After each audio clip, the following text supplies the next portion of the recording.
Jitsu versus Kidnapper. I'll have to check that out.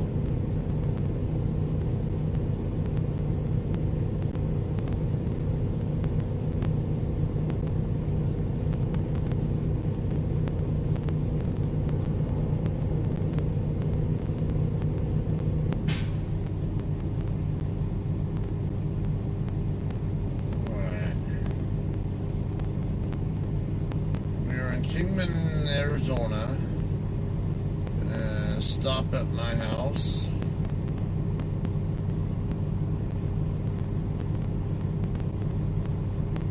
No, not made for kids. Alright.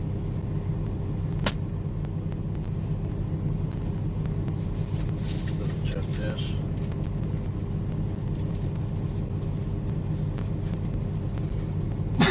Alright, so be right back. Oh, it's up to 84 degrees here. Take this off now.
guys.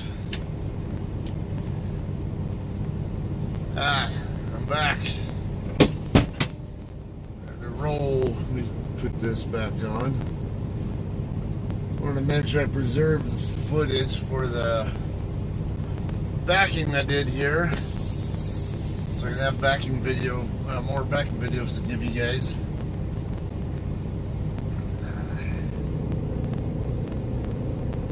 Alright, got the Loves in Kingman, Arizona, if you guys didn't already figure it out. And probably already figured out also that I'm heading back to California. Basically running with John the Farmer's load that he picked up. Alright. Dude is still sleeping.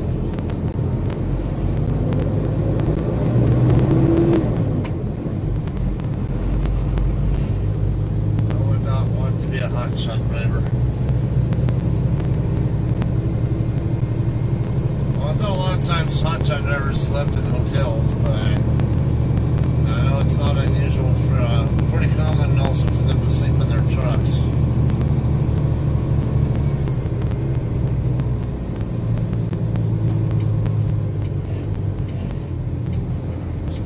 Clear on both directions.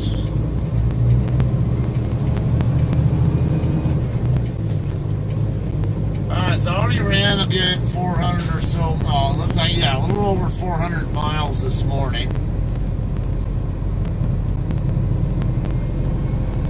So, made really good progress the first half of this shift.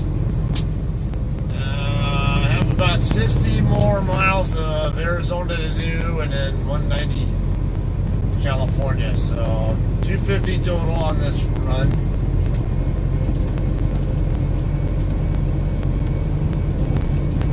We'll end my day at my house, do a 10-hour break there, and then go make the delivery in Mira Loma tomorrow morning.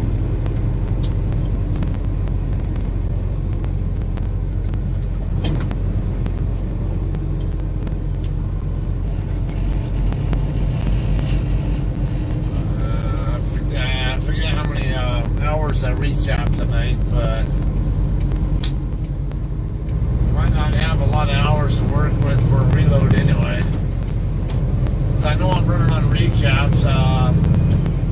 Should have been, I think I started my shift with about 13 hours left on my 70-hour clock. And most of that was hours that I just recapped last night.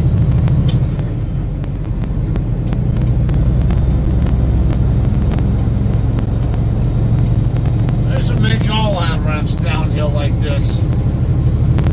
Very easy to get up to speed. Even when I got a 30,000 pound load behind me, I'm still already up to 65 miles an hour before I'm even getting on before I completely merged into the freeway.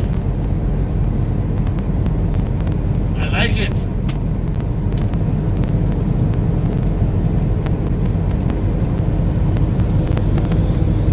Yes, I did get my hair cut. Finally got a chance to do that.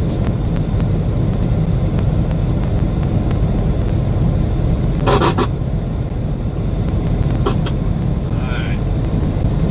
Somebody test came back negative or something. Yeah, let's hit our freaking brakes just because we see a cop there in the median. That's just what we do. Even if we're doing a speed limit, we always hit the brakes just because we see a cop.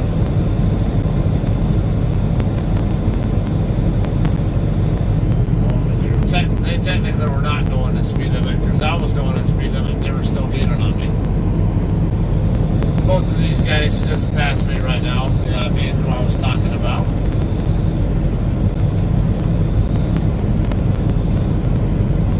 Mish, yes, that's exactly where I'm going. The Lydia Logistics facility there, that exact place that you're talking about, though. I've not been to that particular DC before, but I'm very familiar with the area.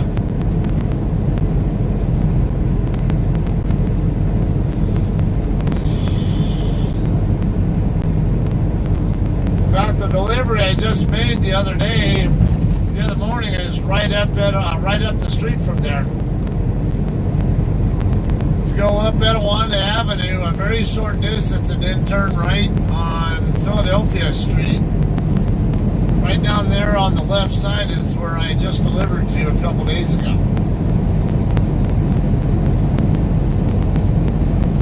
I just sent a container there a few days ago at 328188. We'll look for it. That's where all your Conagra whipped cream loads go.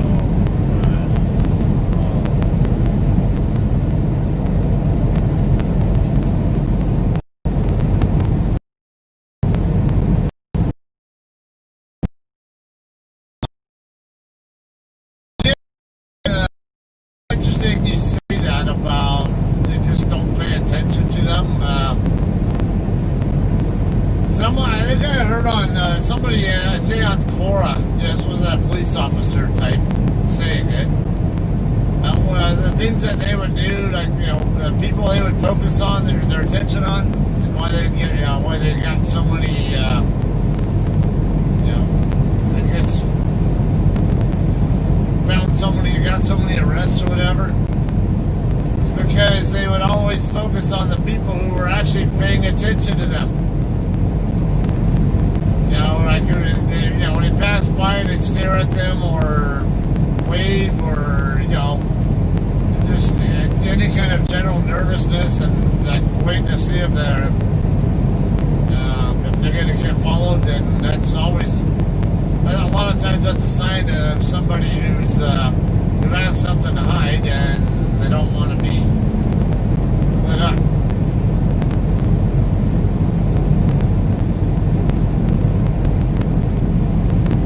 Sign your name on the container. Alright. Did you say 328188? Pretty good with numbers, but I'll take a look at it for it. What kind of container is it? Is it a KLM container or is it some other? And what color is it?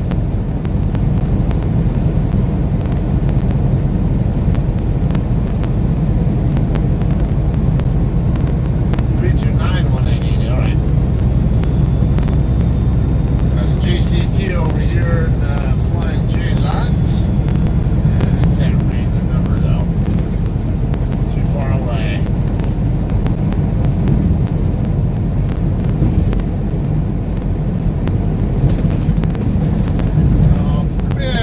Productive couple of days here. Ran 650 plus miles from the house to Casablanca, New Mexico. Swapped, and then now we're going to run another 650 back to my house. And it's only about a 45-50 mile trip from my house to the customer, Loma.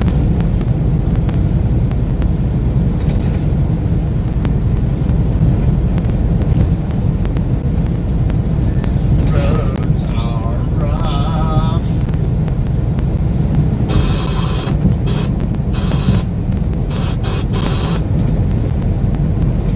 Oh, darn it.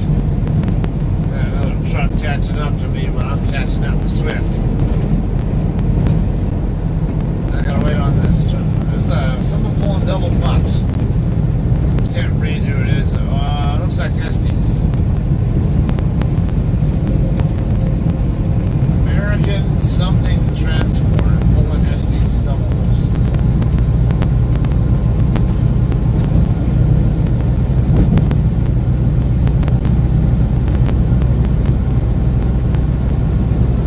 Swift has a 4-foot, I think that's a 4-foot fire stick. I don't know, theirs looks shorter than mine. There's one be a 3-footer. I have a fire stick in town, but mine's a 4-footer and it's white. Theirs is a fire stick, but it looks, I swear it's shorter than mine, so probably a 3-footer.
never even got anywhere near the soft ramp, but I knew you were getting off there.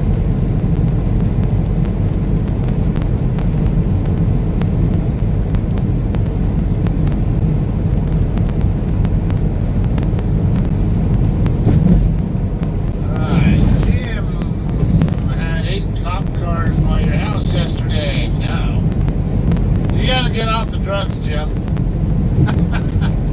Stay off the drugs, you won't have that problem.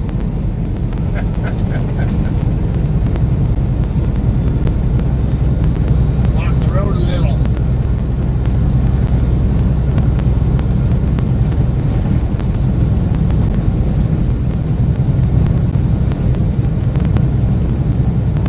The little kid got hit. Well, there's a beast. There's a can on him going in. Oil rules.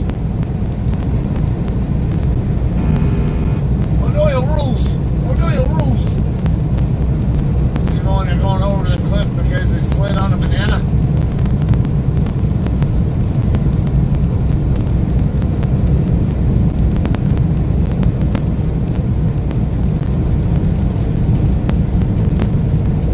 Oh, my alarm is going off. I have my alarm set to wake me up at 8 o'clock if I didn't wake up on my own, but guess what? I woke up first.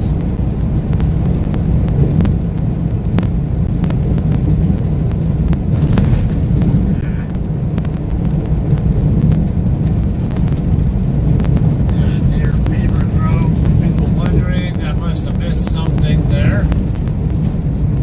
I think RG said something earlier that scrolled off screen before I got a chance to see it.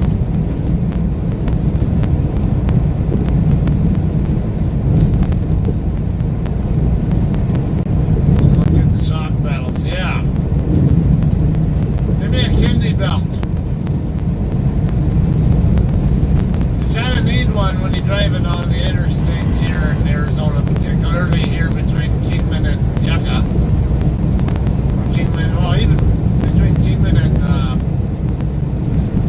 Lake Havasu City, and also anywhere near Flagstaff.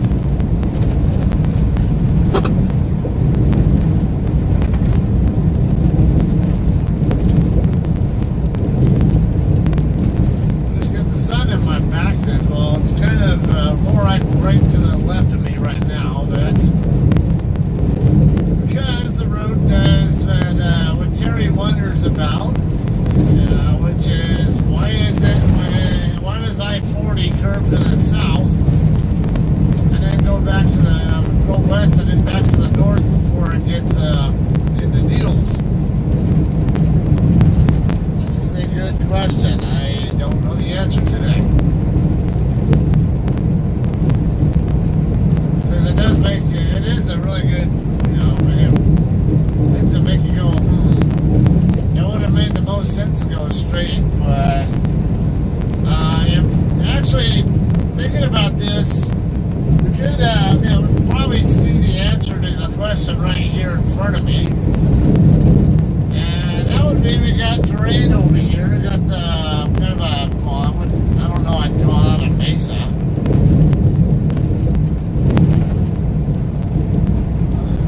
A plateau or mesa, whatever you want to call that.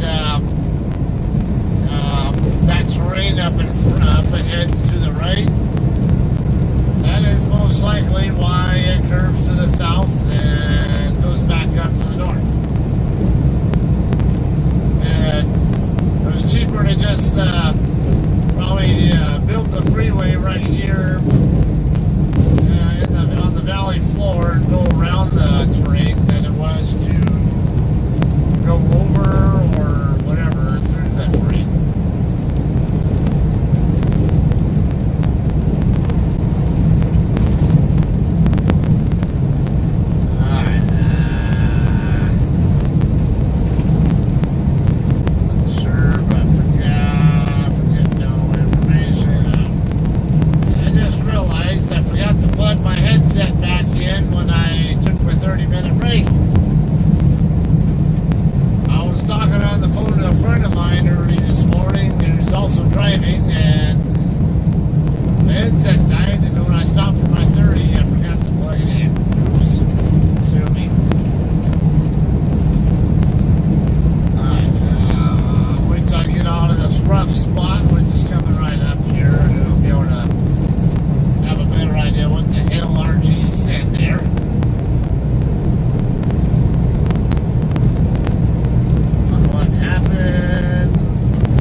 on sagebrush or creosote bushes or freaking weeds. Alrighty.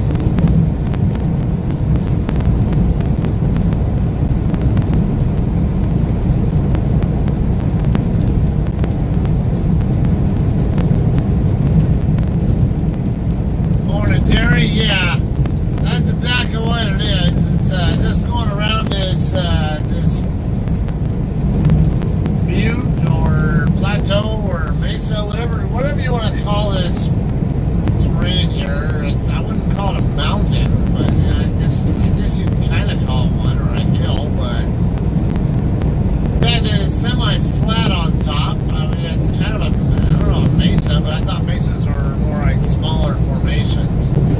What's a butte? I forget. Or a butte. Isn't a butte something like that also? I really forget.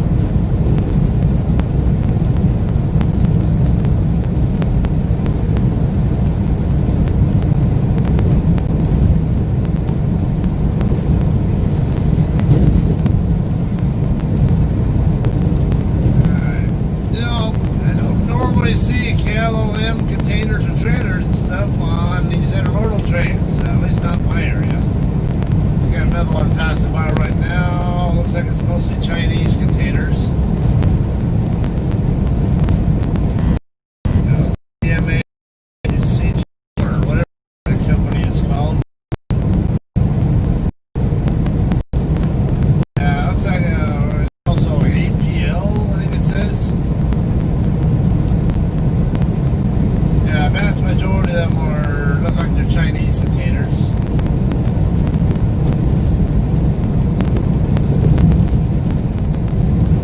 A lot of 20-footers in there.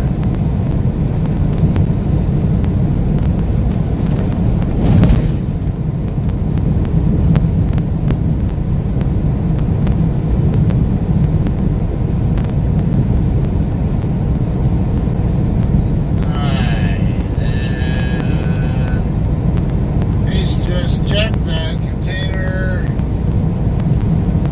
doesn't deliver till the 14th. Yeah, 1400. I'll have to sign another one. Okay. Well, I'm going to be delivered that same day, but it'll be at 4 or 5 in the morning, whatever hell time it is. I think it's 4 in the morning. I'll double check my load assignment when I park today.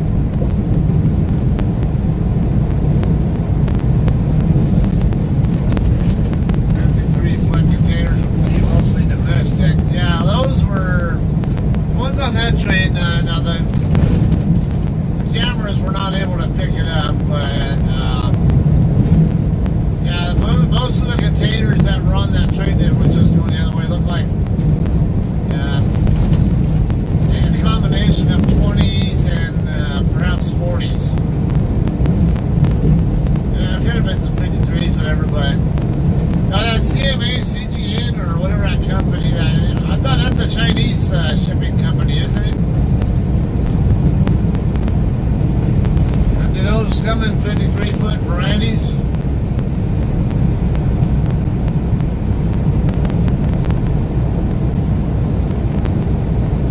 Some pretty white or light colored hair you got there, lady. This SUV passing me right now.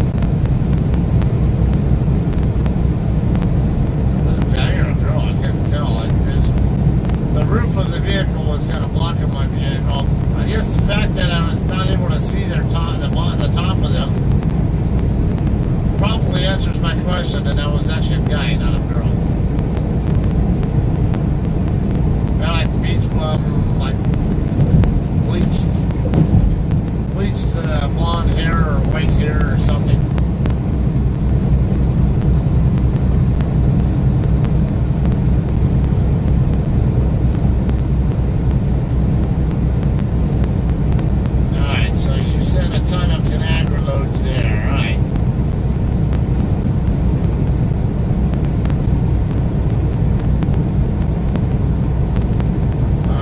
take a look.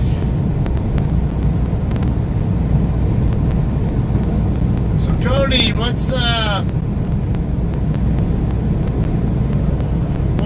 going on with the truck though? Or did you take it back to Sapulpa, or did you just leave it there and abandon it, or what? I'm a little bit confused.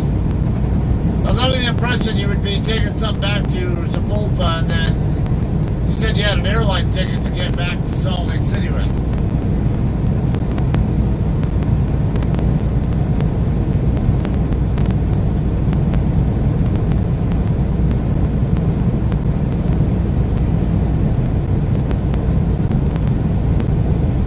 I got a better one, Mish. How about Cody the Quitter? I'm messing with you, Cody.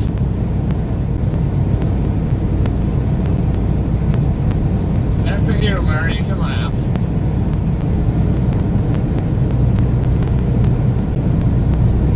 At least I got my last $500 bonus out of you before you left, so that's good. Well, there was still one more bonus. You just cost me $500, I think, because I think that was the third bonus I got from you, wasn't it? Or was it the second? I don't remember. So maybe you cost me $1,000 by doing it, fucker. That means you get to buy lunch next time we meet up, since you're costing me that much money. How's that for a deal?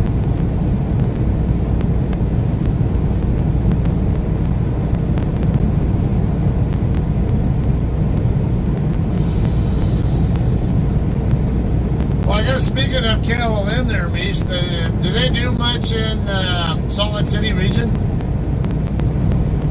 I imagine it would, but I don't know. I know Stevens does a lot there. Because Stevens has a special account with the Bosselman trailer washout that right over there by where Cody lives.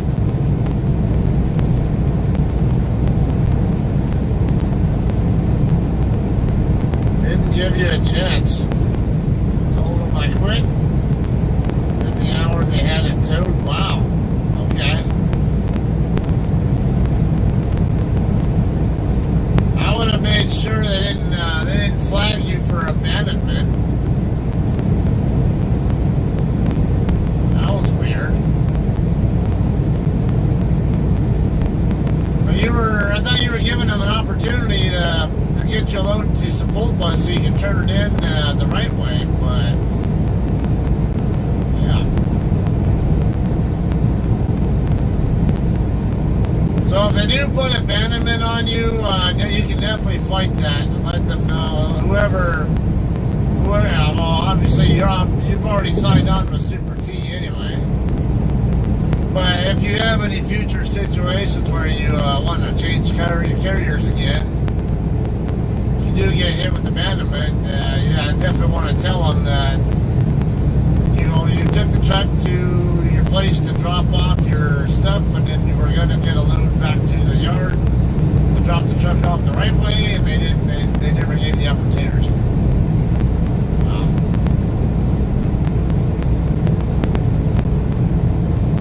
Unfortunately, I do believe that's also burning a bridge, because if they do that, I wouldn't bet on them being willing to rehire you later on if, say, you ever decide you want to come back.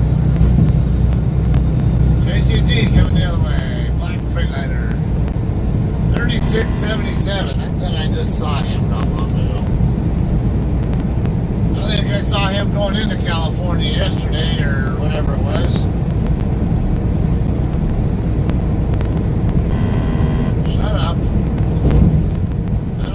Stupid input. That's what rumble strips are for. I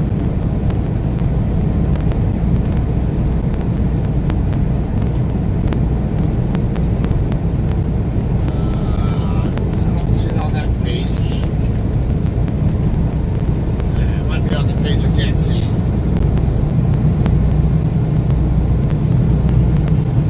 Alright, so you've never heard of KLM delivering to Salt Lake.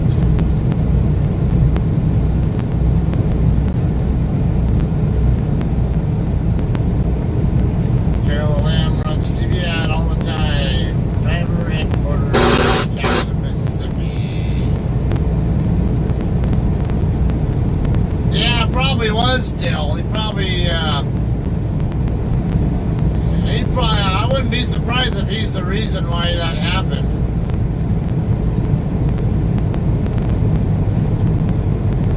Because now they're going to try to charge you with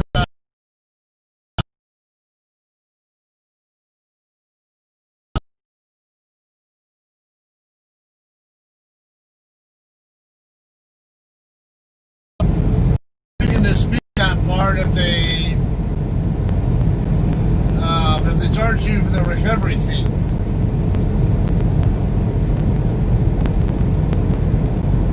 And I would bet on them charging it. But let's say if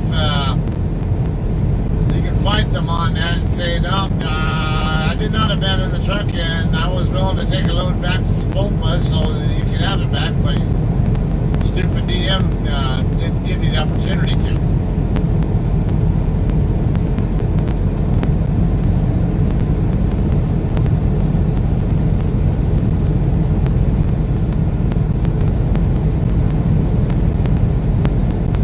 Tow fee for $2,500. Ouch.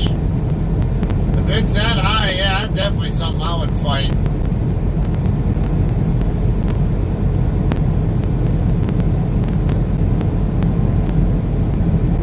I thought Super T was an OTR company also.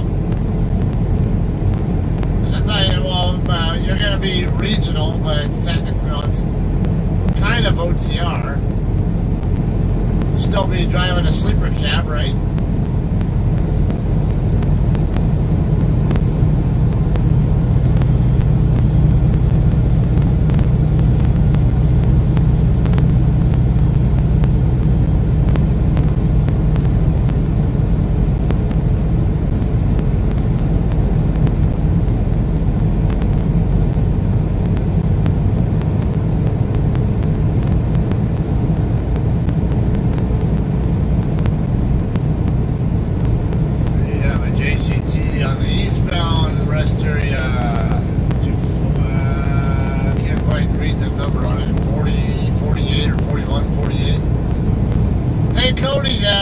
Wasn't it 4040, that guy you ran into over Dothan?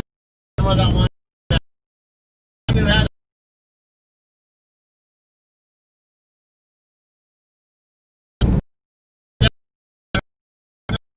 that one the other day. They were going into California, I was coming out.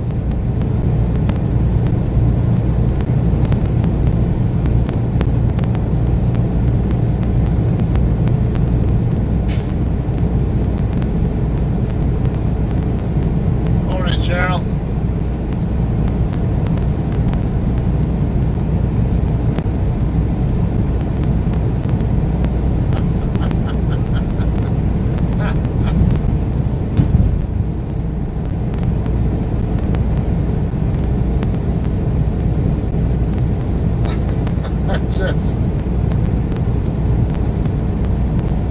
I'm just kind of laughing at Misha's inquest. There's a can of them going the other way. Because I know in a way it's half serious, half having fun talking trash just for the fun of it. Waiting to see if they can successfully instigate you, Cody.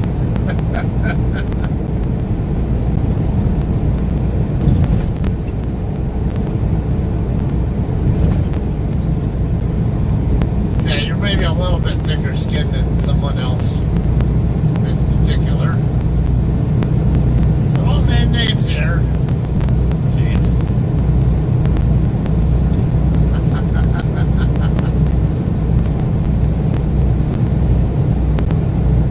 Alright, I don't know what I said to cut out, Cody. Isn't Super T technically an OTR company?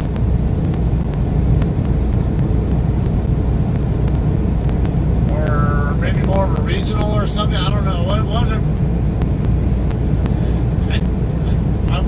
You'd still be driving a sleeper cab with them, as far as I know.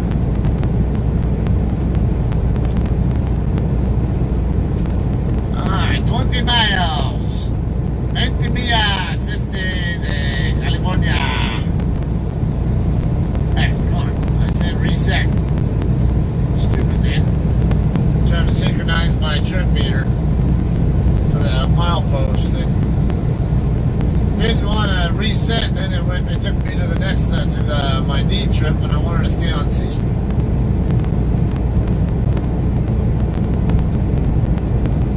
Terry, yes, that is correct. I have John Farber's load. We did end up swapping. They did ask him about, are you sure you want to do this swap? Because it's only a half an hour difference in actual time.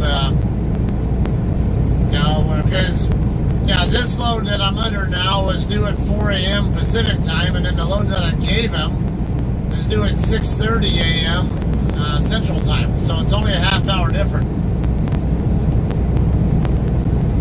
It's also about 20 or so miles further. However,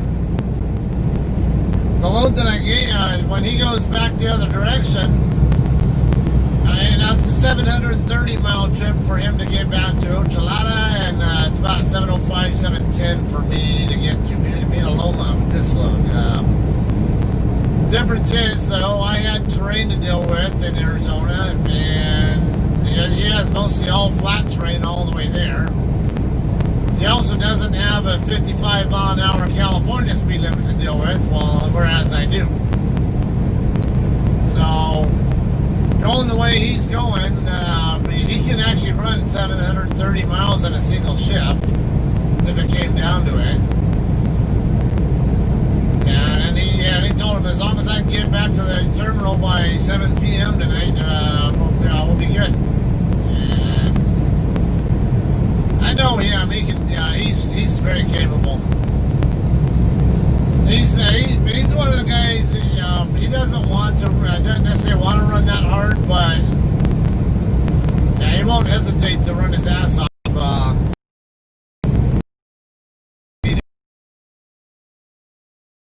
Like he really wants the miles, but he's happy to only get 2,500 or so a week. He likes a little more relaxed pace. He likes to be punctual, but have slack off time to work with once he's near his customers. I don't blame him on that. Sometimes I like the same thing. I like to be able to have me time where I do whatever, sleep in extra, or do some other social kind of stuff, or exercise, or whatever else. Exercise my belly.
he's getting trained at Prime right now. He's Tom C on here. Well, when he ever is on here, he could be on here working too. I don't know. Convicted murderer.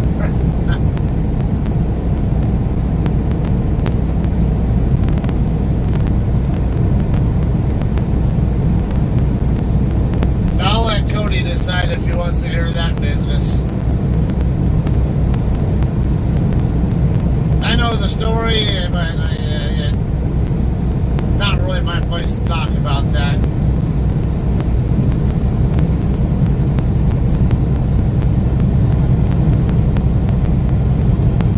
Yeah, Tom C is indeed at Prime. He's going through that. I think he said he has to do like 60,000 miles in his first phase of training or whatever it is. Wasn't. He's saying that it only takes like a few months or something, like 3 months or so of training to get to 60,000. I'm like, how the hell you hit 60,000 in only 3 months? You can't do 60,000 in 3 months in a truck. Hell, I don't even know if a team truck can do that amount.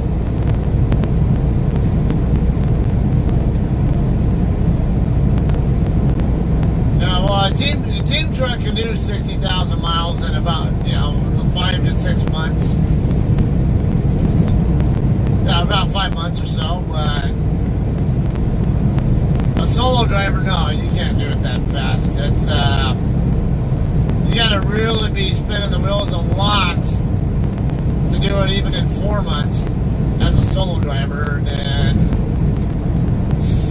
5 months is more doable, but probably still a little bit fast-paced for some people.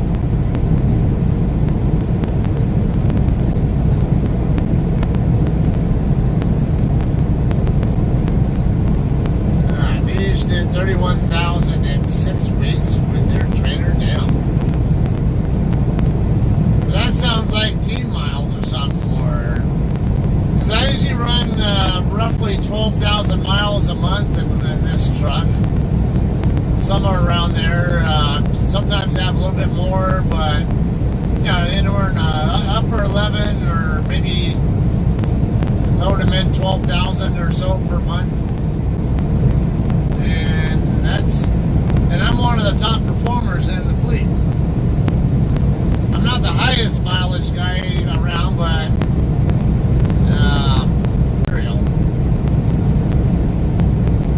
surprised, a lot of trucks don't run those kind of miles. A lot of them, unfortunately, don't know what they're doing. Don't know how to communicate or don't know how to set up their shifts effectively or their trips and shifts whatever effectively to make the most use of their available time.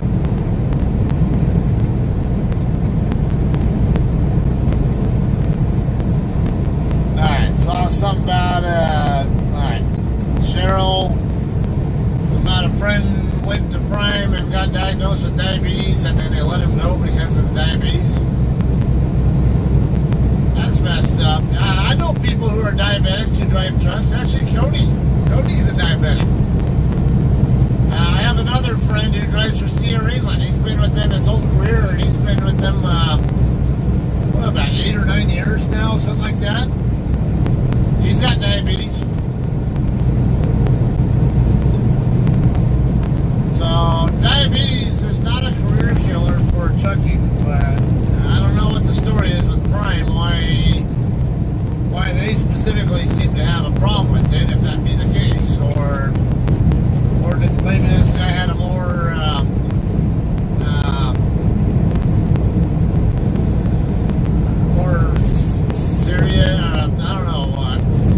serious, serious or concerning case of it or something that other diabetics, I don't know. Interesting. Be curious to know that.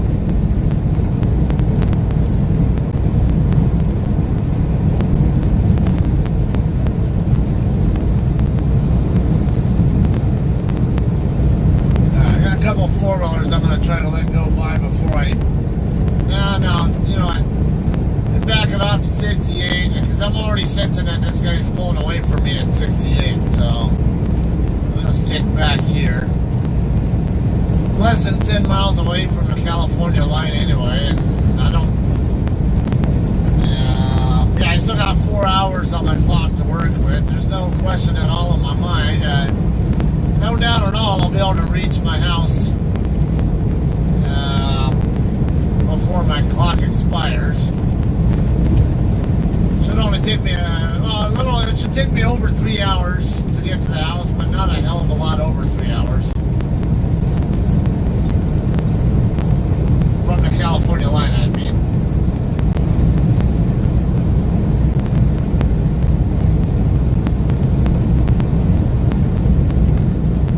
Diabetes. Yeah. Is he still around? I can't remember if he's still alive or if he died.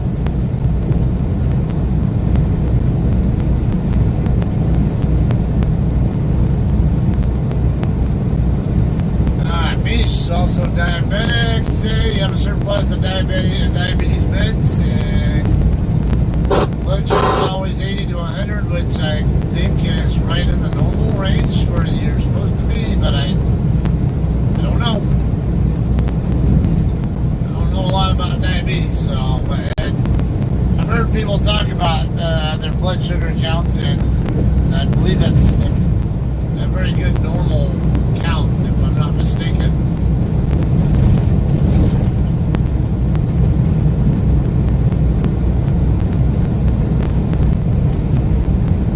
His wife was it 180 or 180? I think he said there. Okay. Now, I've heard of people going like more than twice that amount before they start having like diabetic comas or whatever they're called.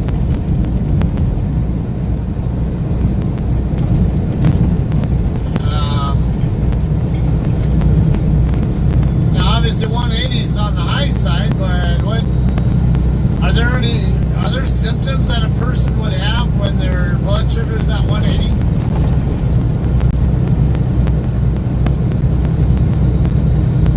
So Wilford Brimley just died 3 or 4 months ago. Okay.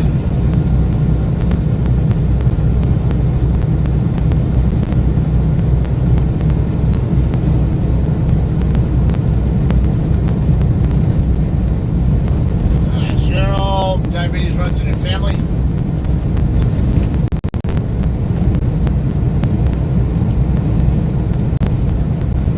And just Wi-Fi tips crap out of my face.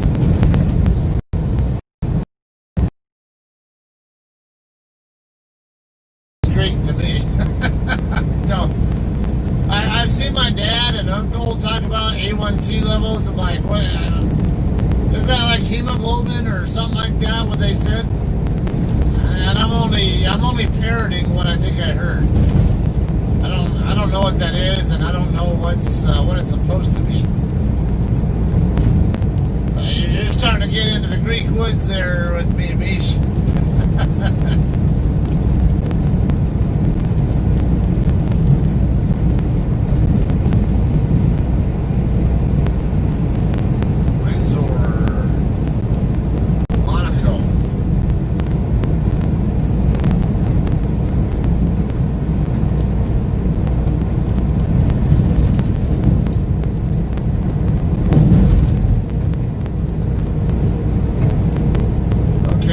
Elevated blood sugar, you get lightheaded. I assume that, if I understood that correctly. Lightheaded, that would be a sign of maybe a little bit of hypoxia. See, he was always craving water and then having to pee a lot also.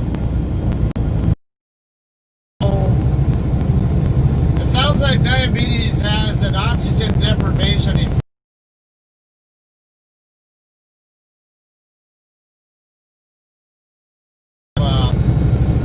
Why that is. Because that's what I'm taking that to mean.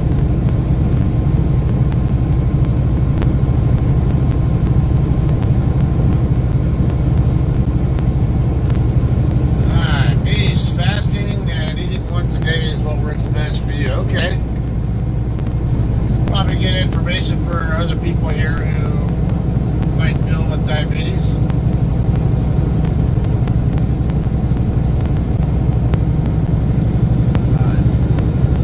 I'm not going to see her do 55 miles an hour in the truck. Figure out what you really do here.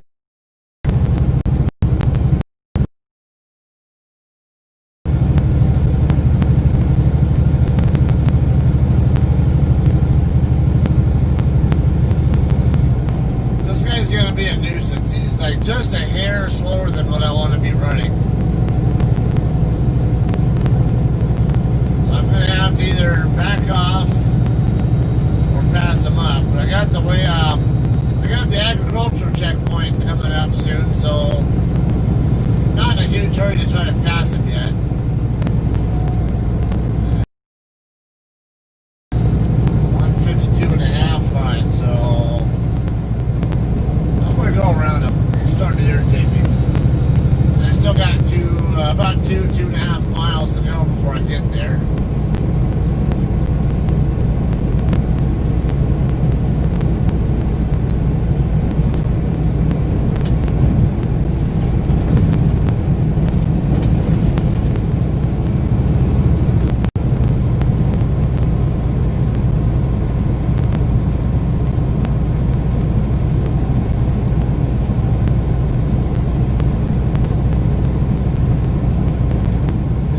Blood sugar level in check, your vision got a lot better.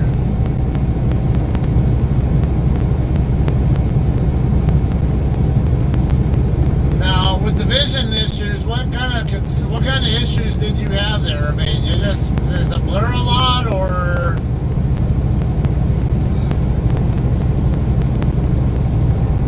I mean, obviously, it sounds like you can't see very far, but. Any other, I don't know, I guess,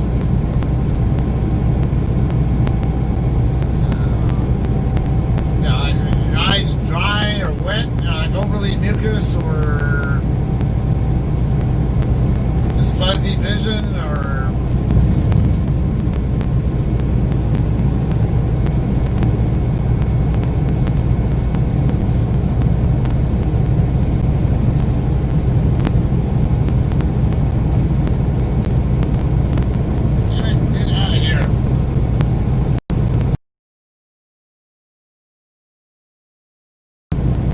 Pretty good number of trucks in line there. Causes blurry vision. And also created tunnel vision effect. Okay. So, in other words, your peripheral vision takes a shit on you, and all you get your tunnel vision is not affected as much, and your peripheral is affected more. That's what I'm interpreting that to mean.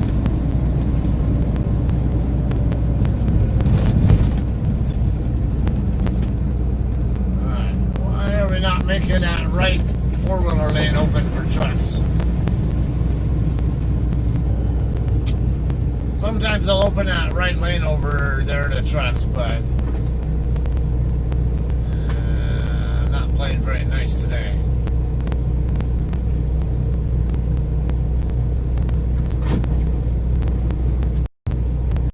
Water. Okay.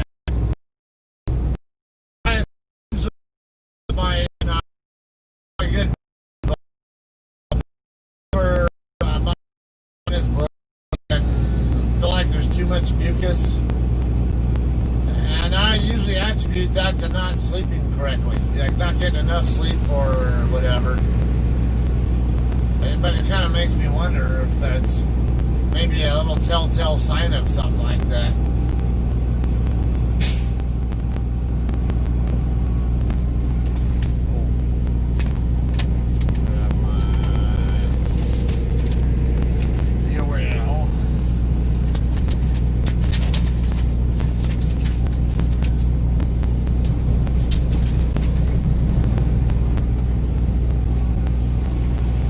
So we're going to see Tyson on the letterhead, and they'll lead me right on through. Alright, thanks. Have a good day. I told you. As soon as they see Tyson on my bills, they always wave me right on through. Say, no, yeah, that's not a produce load, that's a chicken load. Or a pork or beef. But usually always chicken.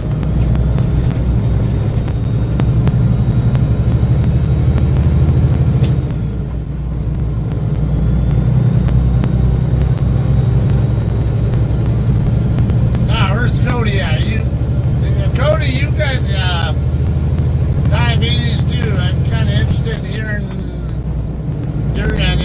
I think you said you're a type 2 as well. So I'm interested in knowing what kind of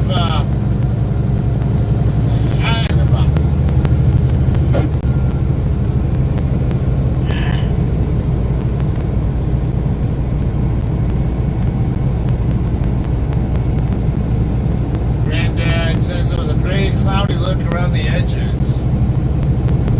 Damn it. Wi-Fi tips bullshit's pissing me off. This pop-up saying Wi-Fi tips is not responding. Take it down there, westbound, right here on the road.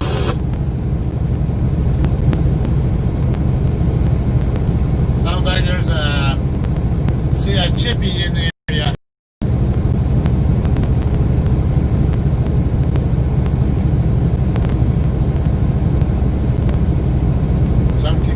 Type 2, more like fat gorilla.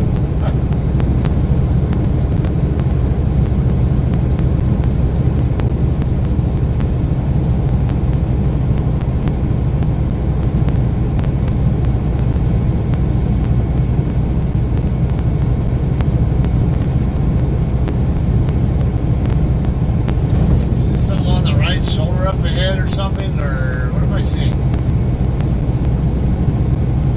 A bobtail or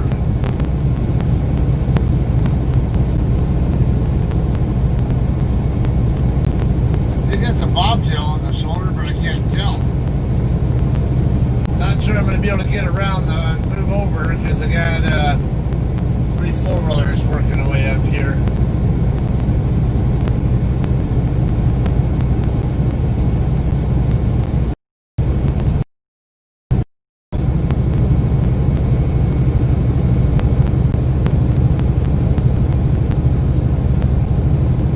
DOT for not having them out within 30 minutes.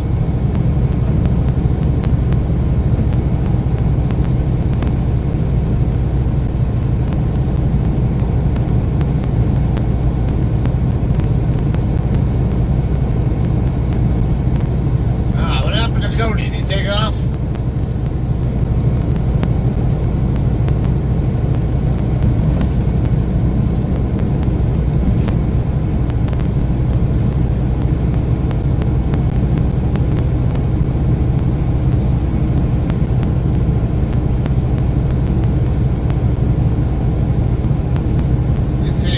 Concentrated oxygen gets rid of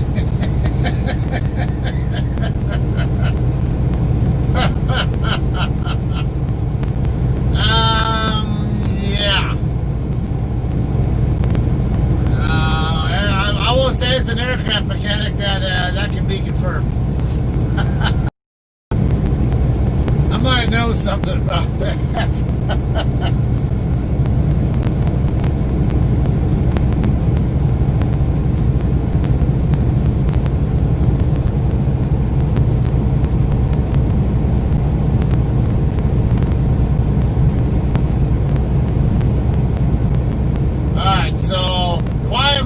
About that is on airplanes. The airplanes that I worked on, they had either liquid oxygen or gaseous oxygen systems on there.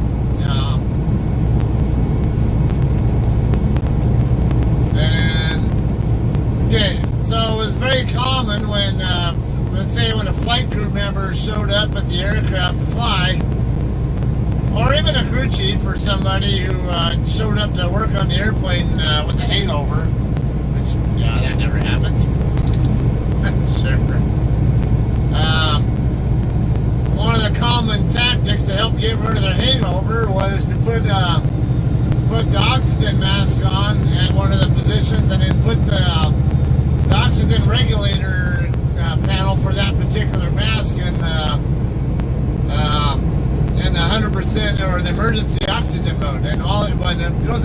emergency mode, it's constantly supplying 100% oxygen to you. So, now when you super saturate with the oxygen, it helps get rid of the hangover faster. Yeah, and of course, hangovers, a lot of times you'll have headaches with that. Damn it, stop. Fucking Wi-Fi tips crap. I don't even know what that stupid thing is, why it pops up.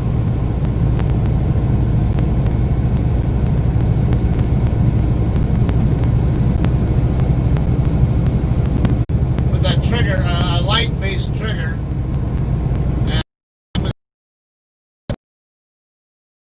really bad migraines in a while. I mean, I have,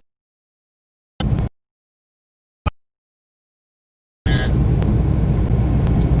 even when I shut down in Wilcox, Arizona the other night, you guys remember that? I shut down in Wilcox, but I went to sleep and never really felt a headache. I was having the auras, and I think I went to sleep before the auras completely went away. The auras don't usually last me that long, but that time,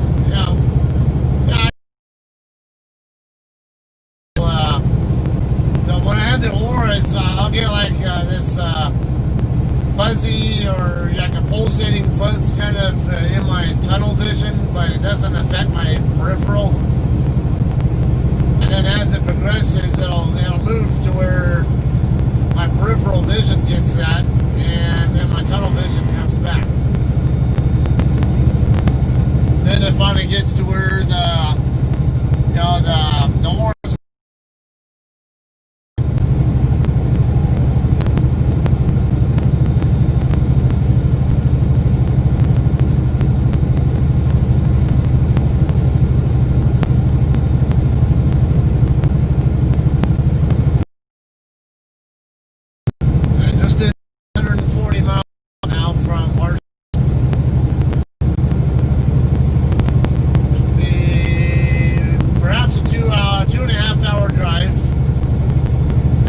Another 30 minutes beyond that to get to Victorville. That's about a 3-hour drive. I have 3:37 to work with.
Los Angeles Times follow.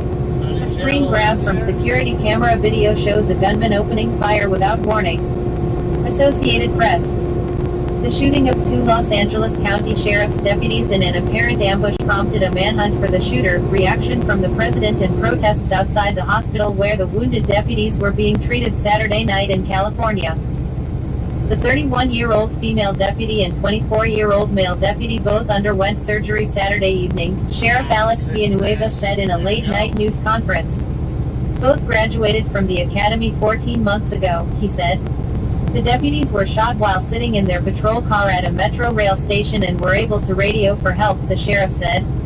Villanueva, whose department has come under fire during recent protests over racial unrest, expressed frustration over anti-police sentiment as he urged people to pray for the officers.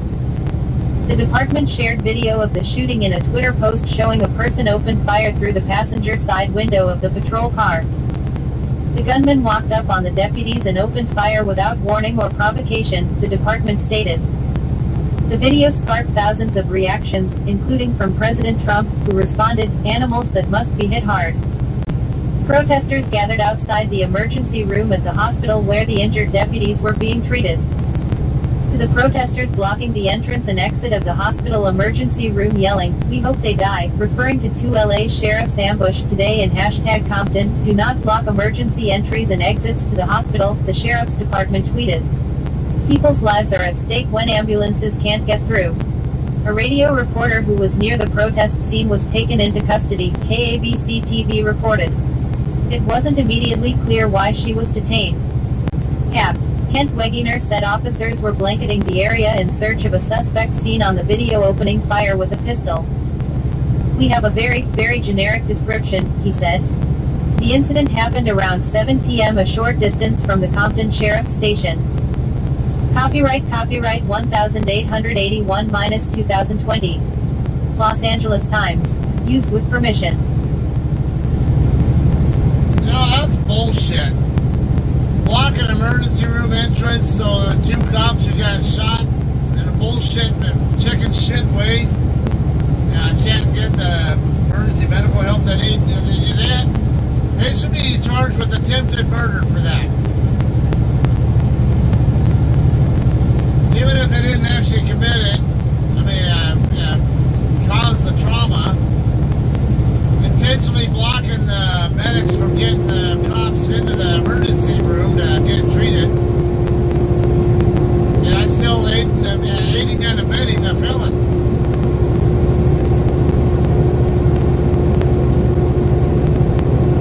Like, you know what, you want to pull this shit? Okay, you can join them. Shoot your ass, and then you can either join them in the hospital or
contributes to racism.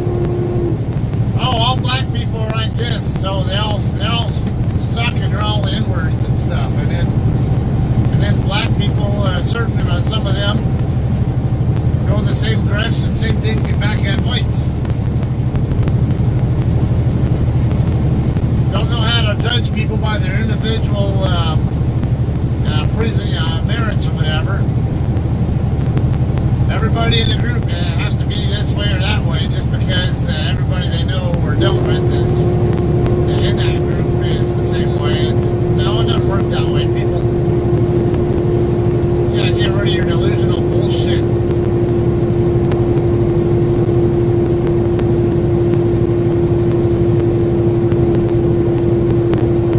I always say it's not a black and white world. It's a whole bunch of gray. A whole bunch of different shades of gray.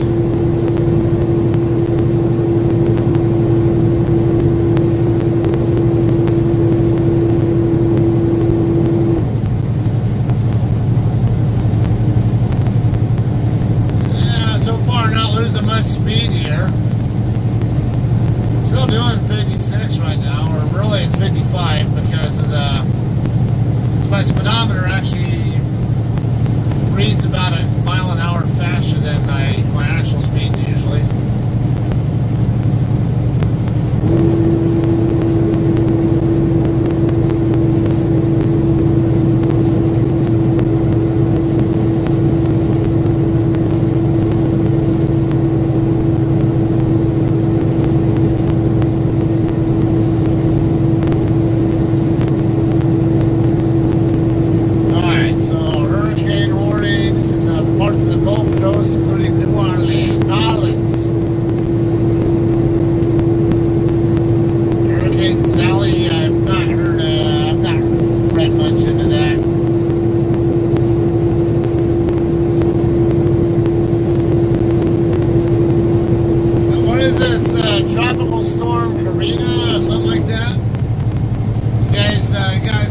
Input on either of those, what's going on? Obviously I'm not in that area, so I haven't been paying attention to what's going on with those.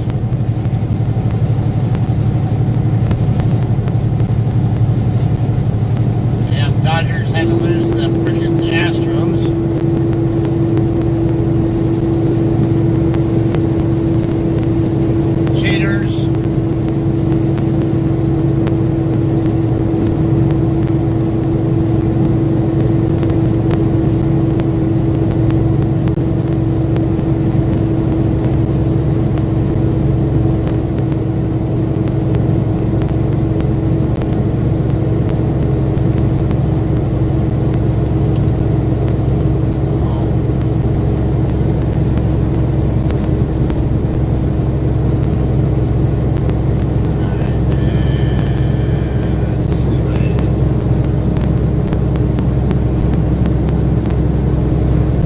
Russell Westbrook gets into altercation with Rajon Rondo's brother, Rockets vs.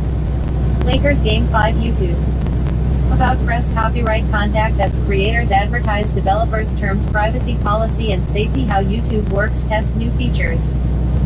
Copyright 2020 Google LLC. Russell Westbrook gets into altercation with Rajon Rondo's brother, Rockets vs. Lakers Game 5 YouTube. To continue to YouTube. Email or phone. Forgot email. Type the text you hear or see. Not your computer. Use guest mode to sign in privately. Learn more. Next.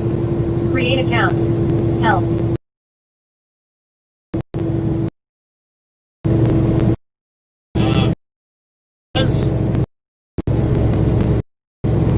There was more to that story. Okay, what's the hell's going on with that?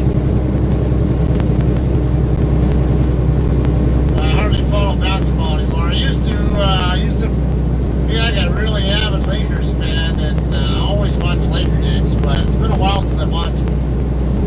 I haven't had much time for a lot of sports.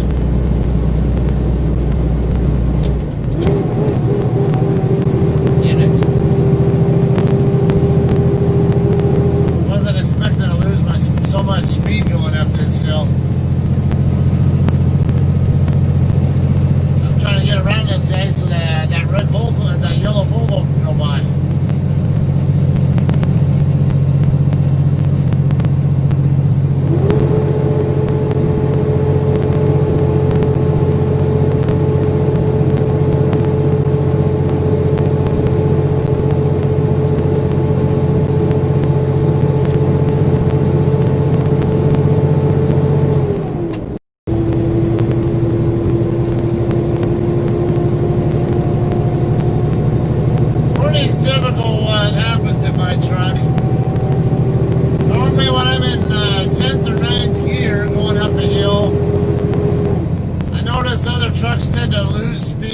sooner than I do, but then once I start getting into 8th or 7th,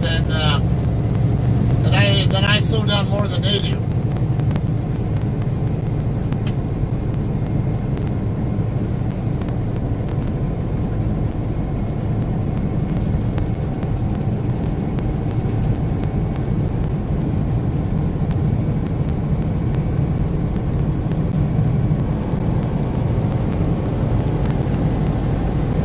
Top of that grade is kind of steep, yeah, 6% I think.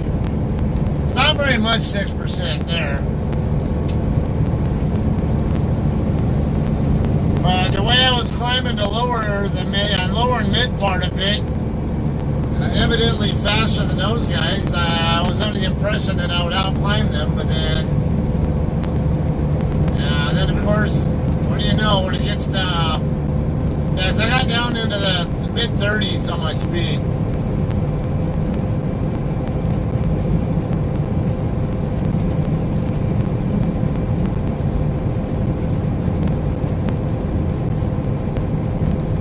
And when I get into those gears, like I say, my climb speed is slower than other trucks that are in similar gears.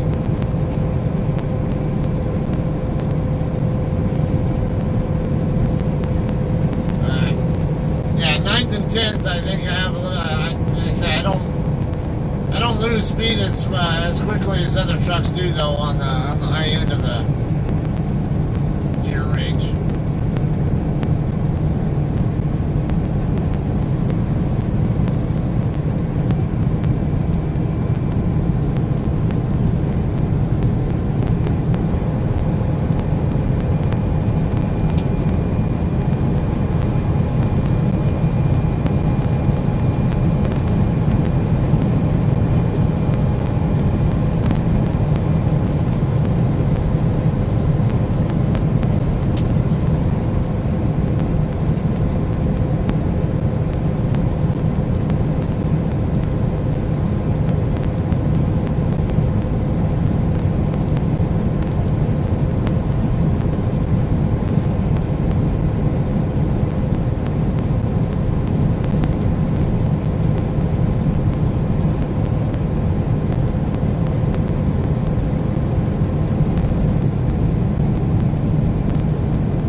Here at the bottom, it's common for your CHP to be patrolling in this area.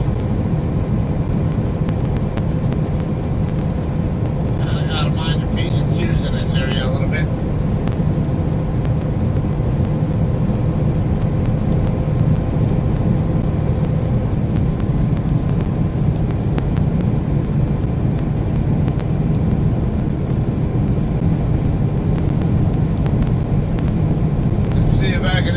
Yellow Volvo going up the next hill. I don't mind if he runs faster than I do. I just don't want to have back and forth interactions with them, and like constantly one of us passing the other up every time there's an up or downhill run.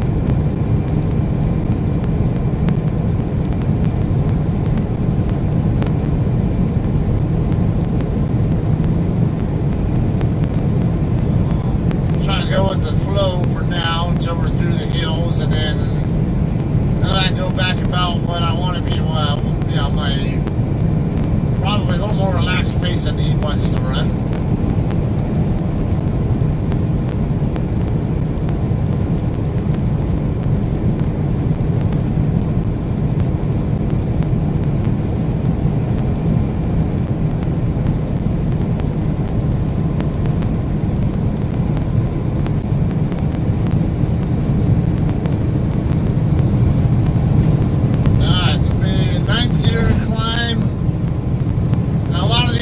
Are going to be running in their top gear, so they'll lose speed a little faster than I will just because of that. I'm already geared for this climb to minimize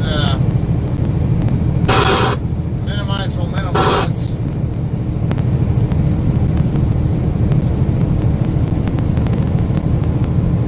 There's going to be some momentum loss going up this way. Just probably, hopefully, won't be as fast as it will if I were running in 10th gear.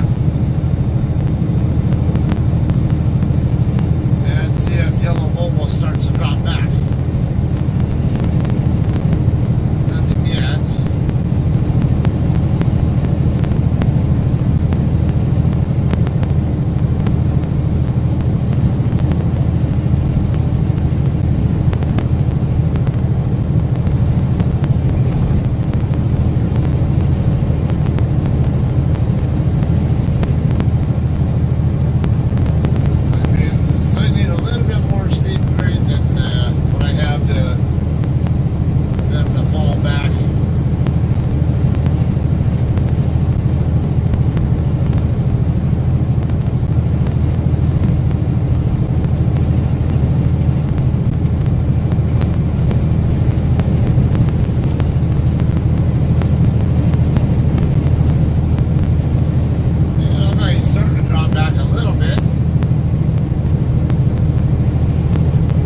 Polo's definitely dropped back a little bit.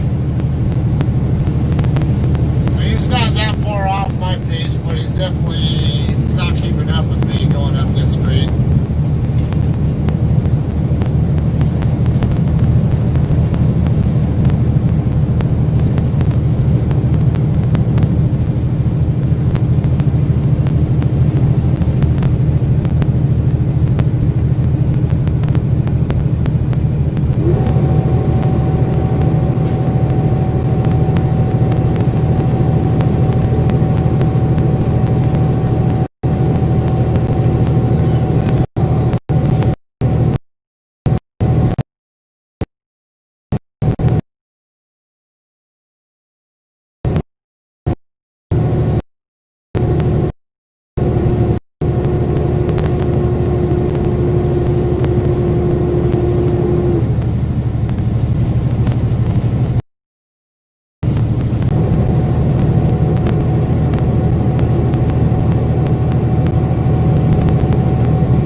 Dodgers fans greet Astros with trash cans and signs. As expected, Los Angeles Dodgers fans gave the Houston Astros a not-so-warm welcome Saturday. As Houston's team bus arrived at Dodger Stadium for the opener of this weekend's brief two-game series, fans gathered along Vin Scully Avenue with trash cans and signs referencing the Astros sign-stealing scheme.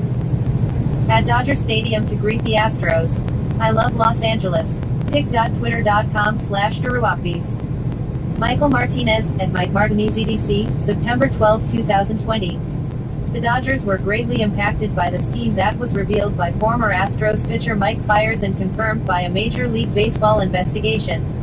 In fact, many believe, Dodgers fans and players included, it was Los Angeles that lost the most as a direct result.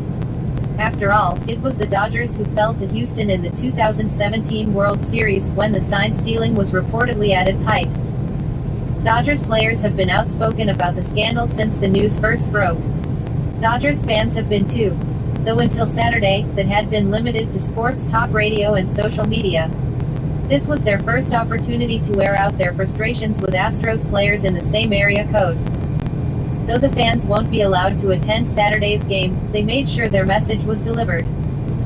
Caution, some signs contain words that are NSFW. And this is the best sign out here. pic.twitter.com/ya1a6ibwio. Michael Martinez, at Mike Martinez EDC, September 12, 2020. This is so much damn fun. Face with tears of joy. I love you Dodger fam. Raising hands, speaking head, wastebasket. pic.twitter.com/alhaksov. Don Lucatangi, at 4EV3RBlue, September 12, 2020. The Astros arrive at Dodger Stadium. This is the best baseball picture of the year. Be at Zane_Bife. pic.twitter.com/SirJapamag9. 2020 Astros Shame Tour, at *Tour, September 12, 2020. While the reactions of Astros players were not visible through the tinted bus windows, some Dodgers players did acknowledge the fans as they arrived at the ballpark.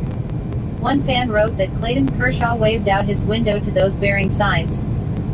Another captured video of Joe Kelly honking his horn.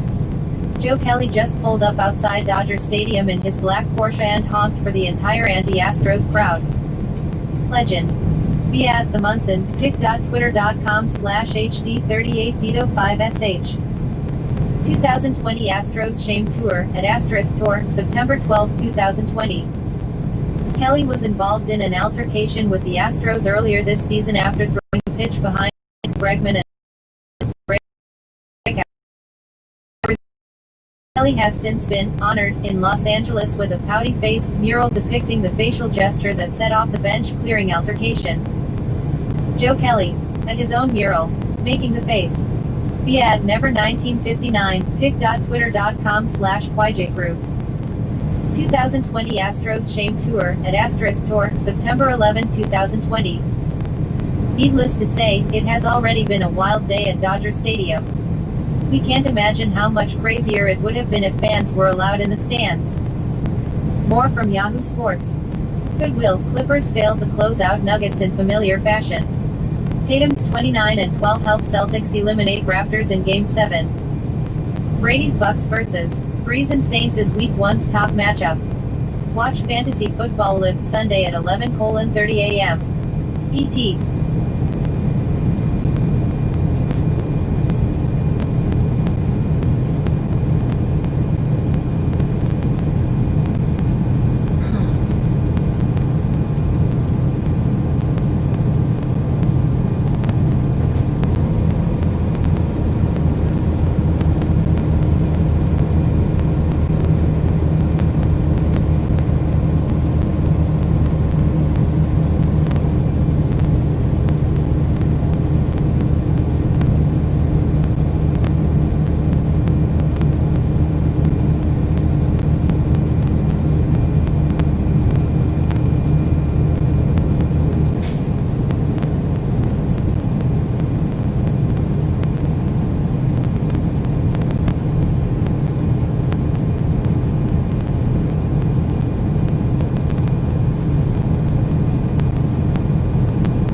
Mile marker. It's less than 2 hours to go to get to Barstow. Okay, right at 2 hours if I do the speed limit. And who does that?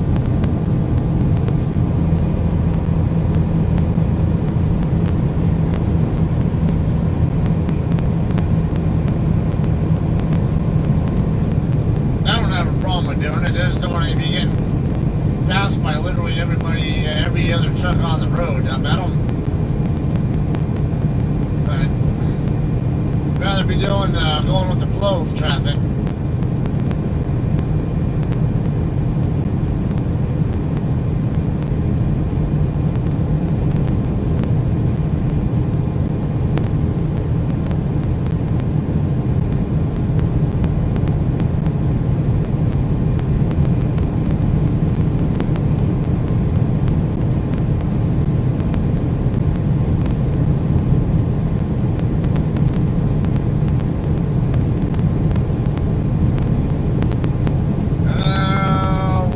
Breakfast, good question. I will probably wait till I get home and then have something when I get to the house. I'll probably have to talk to Nora about that, or I don't mind. Commonly, what I have when I'm home for breakfast would be either an omelet, malto meal, or pancakes or French toast or whatever. It varies. I just don't do biscuits and gravy for breakfast.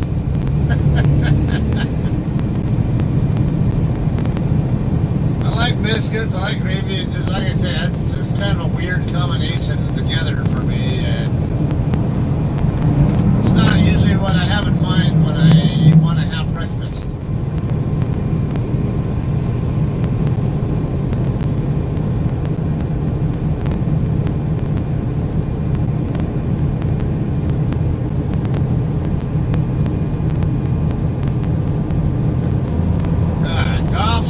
Crossing over it now.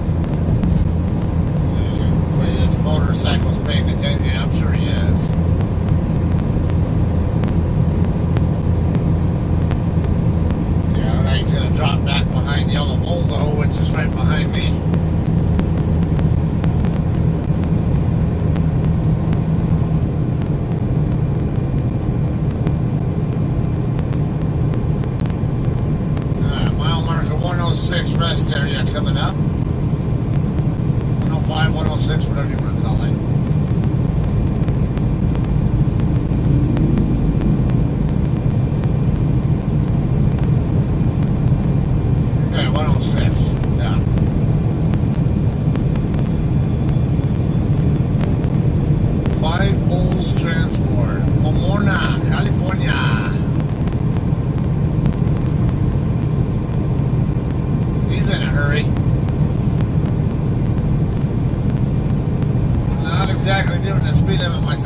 when Dora makes omelets, a lot of times she'll put pieces of bacon, put bacon in it.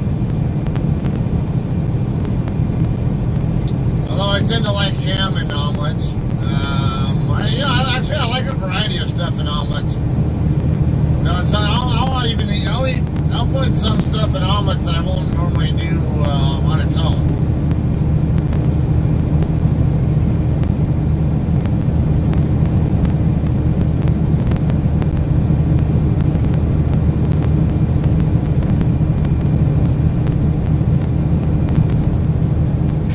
Starting to get a little bit heavier with four-wheeler traffic coming this way.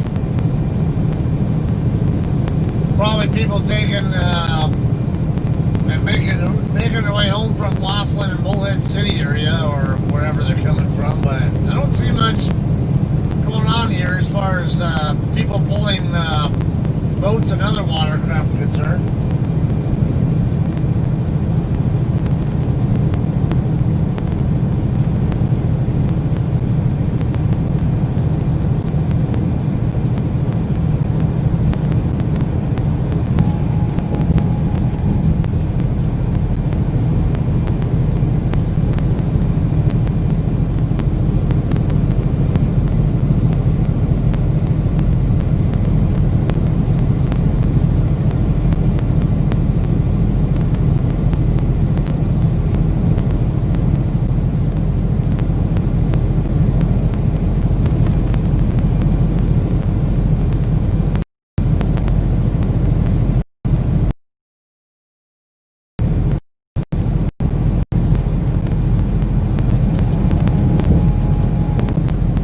Sea-Doos or whatever they are being pulled on by this little SUV right passing me now.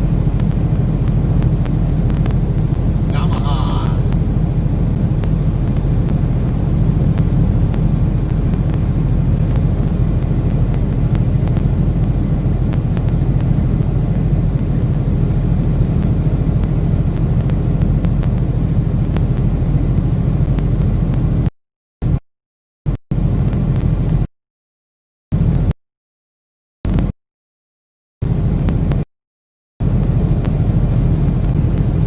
McGregor arrested in Corsica for alleged indecent exposure, Sport Bible. Josh Lawless in UFC. Last updated 5:08 p.m., Saturday, September 12, 2020 GMT+1. Conor McGregor has been arrested for alleged indecent exposure, according to reports. The retired UFC fighter has been in the French region of Corsica with his fiancée Devlin ahead of a scheduled 180 km charity voyage across the Mediterranean Sea. He was set to partake in the event alongside Charlene, Princess of Monaco,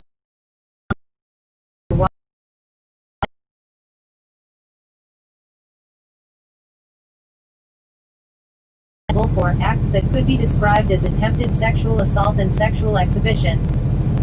A statement from the prosecutor read, following a complaint filed on September 10 denouncing acts that could be described as attempted sexual assault and sexual exhibition, Mr. Conor Anthony McGregor was the subject of a hearing by the police. Advert. More like this, more like this. 1 of 6. UFC. Floyd Mayweather drops biggest hint yet that he is training for Conor McGregor rematch. UFC. Khabib Nurmagomedov insists Conor McGregor rematch is absolutely not interesting to me. UFC. Conor McGregor intensifies Nate Diaz rivalry with fresh attack on social media. UFC. Conor McGregor has just called out the Diaz brothers. UFC. The private message Justin Gaethje sent to Conor McGregor proves he's the craziest fighter in the UFC. UFC. Conor McGregor charged with assault for punching man in Dublin bar. As per one of the notorious representatives, McGregor vigorously denies the accusations made. Advert. Conor McGregor vigorously denies any accusations of misconduct, a representative for McGregor told TMZ Sports. He has been interviewed and released. Hashtag breaking, Conor McGregor arrested in Corsica for attempted sexual assault denies allegations. TMZ Sports and TMZ_Sports, September 12, 2020. Yesterday, having spent a fair amount of time in the area and been in attendance for the Tour de France cycling event, McGregor took to Twitter to reveal USADA, UFC's drug testing committee, had turned up to his yacht despite him claiming to be retired from mixed martial arts. Advert. The two-weight world champion then proceeded to tag former opponent Nate Diaz, who he recently called out alongside his brother Nick. Advert. More to follow. Featured image credit, PA. Topics: Conor McGregor, UFC News, MMA News, UFC, MMA. Facebook Twitter. Josh Lawless. Josh is a sports journalist who specializes in football and wrestling. He has been published by Curzon Ashton FC, Late Tackle, Manchester City FC, The Mirror, Read Man City and Manchester Evening News. He provides coverage of professional wrestling and has interviewed some of the biggest names in the field, including the first UK interview with the Hardy Boys after their return to WWE. He has never sported a pair of Lonsdale slip-ons, contrary to reports. Follow it _.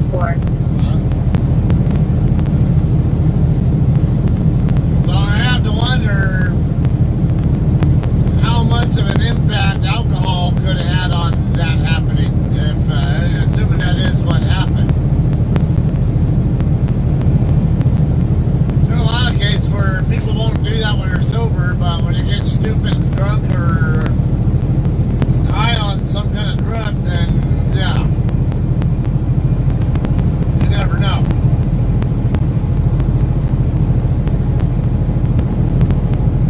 And we could make stereotype type suggestions about Irishmen. I've never seen a sober Irishman.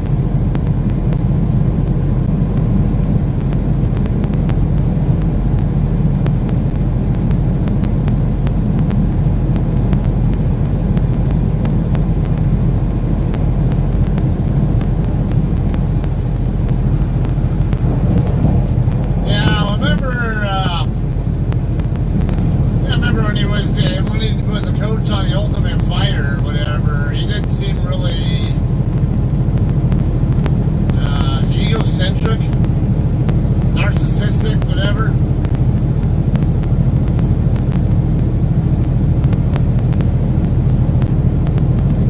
But on that note, sometimes there are people who impress me. A good example, somebody I always couldn't stand because of that showmanship kind of stuff that would go on, whatever, that was Tito Ortiz. But then, then I got to, see what he was like on The Ultimate Fighter. Now he actually seemed like a really down-to-earth guy. He actually gave a real rat's ass about about the fighters he was coaching, and really showed a lot of patience with them. And like, wow, this guy's nothing like the real Tito Ortiz seems to be nothing like what he personifies when he's in the ring or hyping his fights. And that's that's the impression I get is the hype kind of stuff he does. I think it's all just a show to bring more attention to his fights, and that's it. That's a business decision there. Yeah, and I think the real Tito is actually a lot more down to earth and likable guy.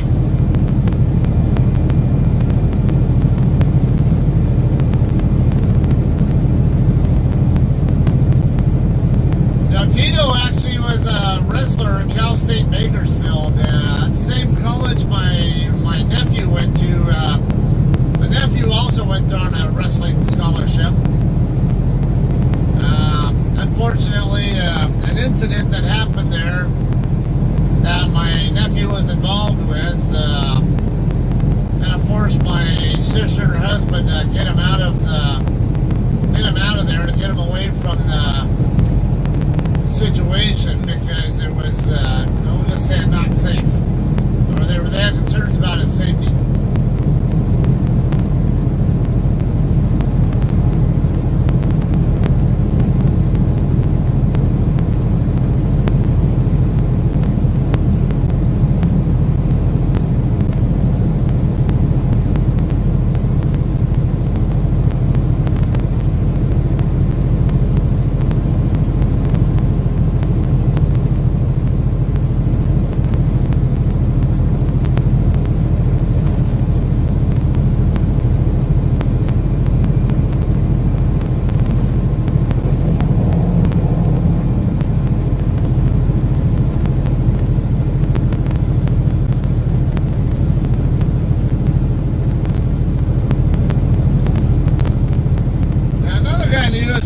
like to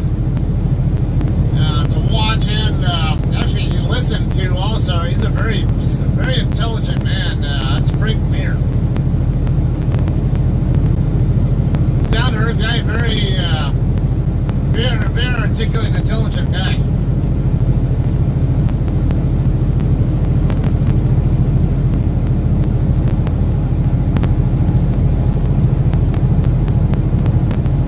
Somebody else too outside.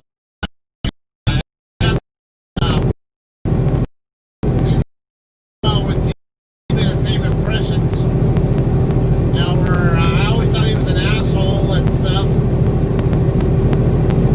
But then when I got to realize what the real what it is, yeah, Western Express. What's up with that? A little distracted driving there or something. Anyway, yeah, Charles Barkley. Yeah, he was always a bit of a showman, and he was no stranger to getting into fights and stuff with other players, including Shaquille O'Neal. But when I hear him talk elsewhere, like as an analyst or just even stuff that had nothing to do with basketball, just him being a human being that. He gave me impressions too, and this guy's actually a pretty decent guy, and he's actually very smart. It's one of it's just, he always has very interesting and intelligent things to say, and I like to listen to what he has to say just because he always has a very interesting perspective on things that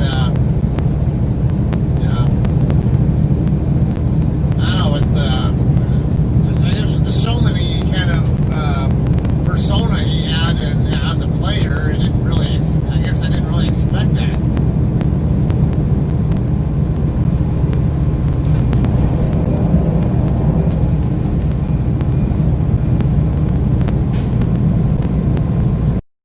For a bunch of four-wheelers today, don't know me pretty fast, so I'll wait around to die down first before I try to go around them. From what James Kelly tells me, these Western Express trucks actually are, their governed speed varies based on what state they're in.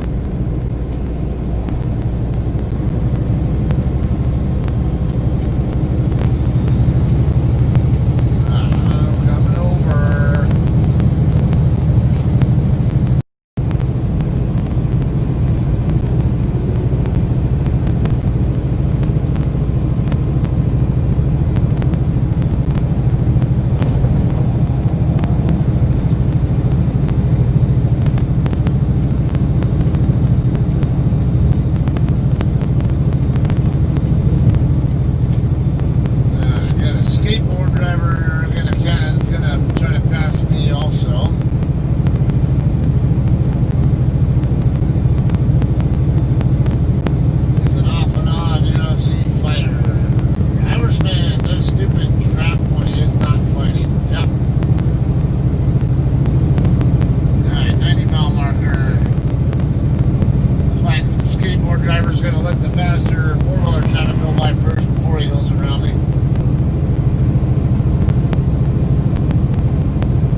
early Sunday traffic going toward Barstow from Arizona line.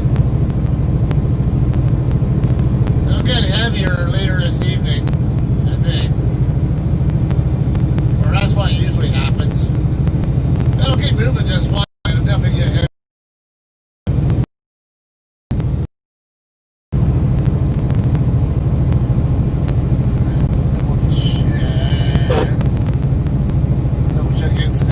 Make sure to know if there's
I can't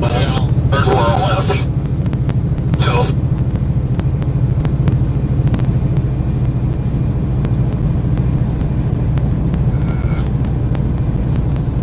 FedEx picked up a bit of speed, but not that quick more.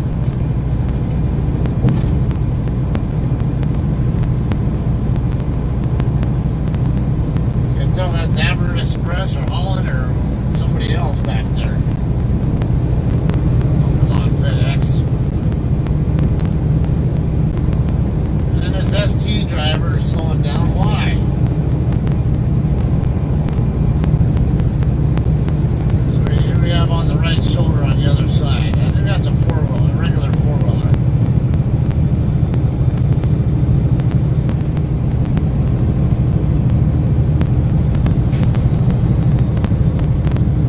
Yeah, I think it's just a regular four-wheeler.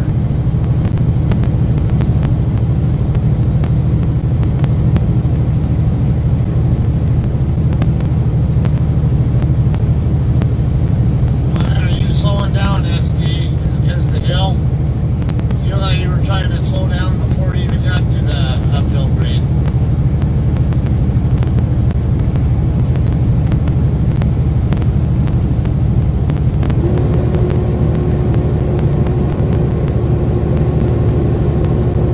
You're like your little sissy suicide knob.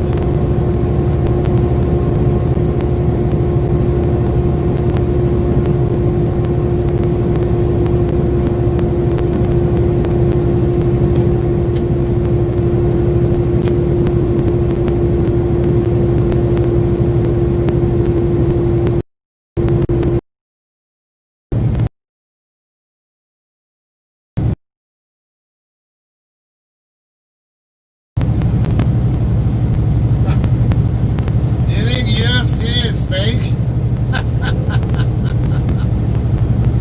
I doubt it.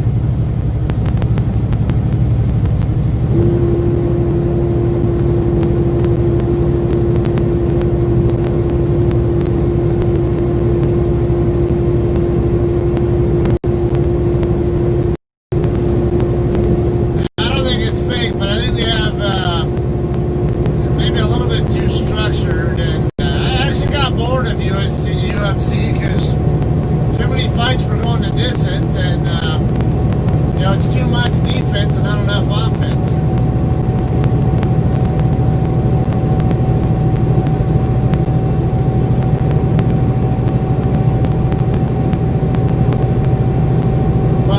But as a jiu-jitsu practitioner myself, I understand and appreciate some of the technical stuff that goes on there. Even like when someone's trying to set something up, but the other person has some defensive technique that they're able to use to counter it or something. So I can actually learn stuff that way.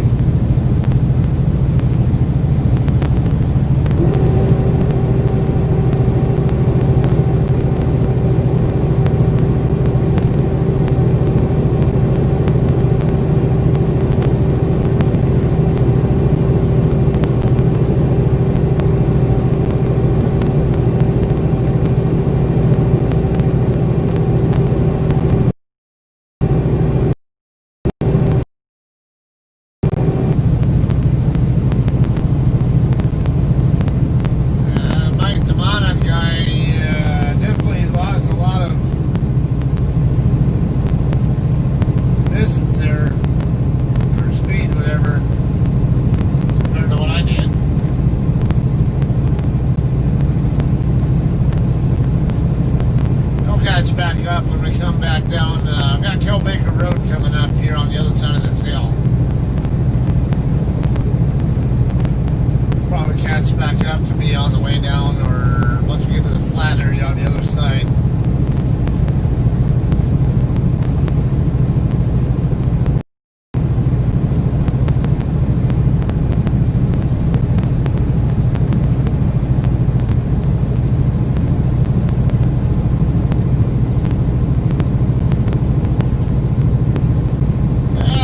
Different strokes, different folks. I like MMA. I just I got kind of bored when I just about every fight on the card was ending in a decision of some sort. Like, come on, people. Finish the fight. I want to see submissions. What's that other one? Not Pride, but Bellator. Yeah, I started to get more interested in Bellator than I did in UFC, because at least the Bellator fights would more often than not end in a submission or knockout. Alright, Titan Trans, I was expecting you to speed up a little bit, if anything.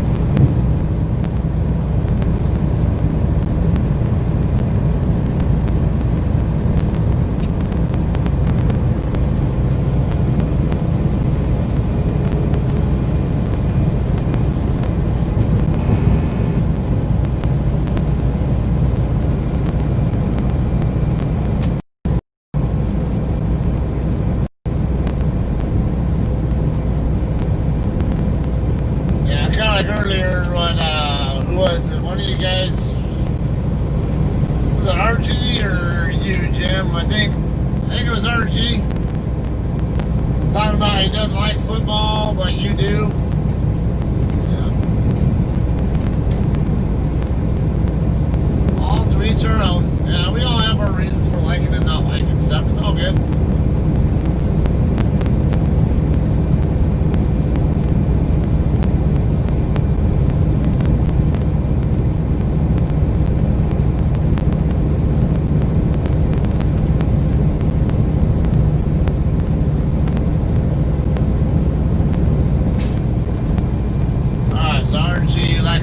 Football and not pro. All right. To me, I'm the opposite. I'd rather watch NFL than college. There's too many damn college teams out there in college, and not to mention some of their rules that they have of the game annoy me. And then you also get, just a more immature mentality, I think, from players sometimes in college. That, I mean, yeah, you get some of that in the NFL too, but I don't think it's as noticeable, I guess. Or I mean, it's age 18 to 22 in college versus NFL. You get a bunch of guys who are anywhere in their 20s or even their 30s, and sometimes even 40s before they are done. So you're naturally going to have some more maturity out of the players in NFL.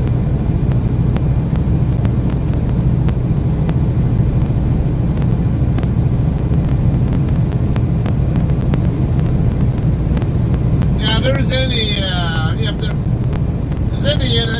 college football I'd pay any attention to, it'd be USC. Yeah, I grew up paying attention to USC, and then also they actually wanted me to go to college there myself, because I scored really high on the math SAT, and I wanted to go to pharmacy school, which they have there. There are only two, at least at the time. I don't know what it is now, but at the time when I graduated from high school, there were only two pharmacy schools in the entire state of California. One of them was USC, the other was University of the Pacific up in the Bay Area.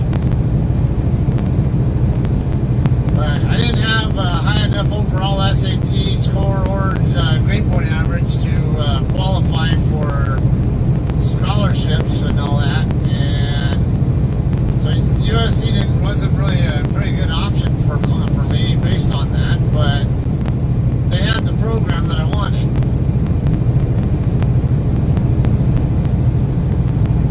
So I've always kind of had a bit of a bias in favor of them over anybody else because of that. Not to mention when I would go to Rams games or Raiders games back in the day, but like last year when I went with my sister and her husband to a Rams game, I was there playing at the Coliseum still. Yeah, usually what we do there, whether it was the Raiders back in the day or the Rams more recently, we always park on the USC campus to go watch the game.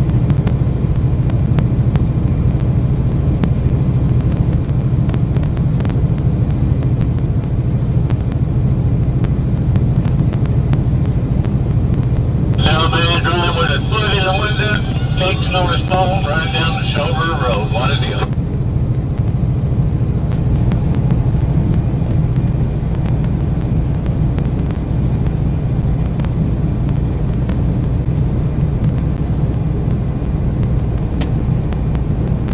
That seems to happen a lot, especially now with these damn auto shift trucks.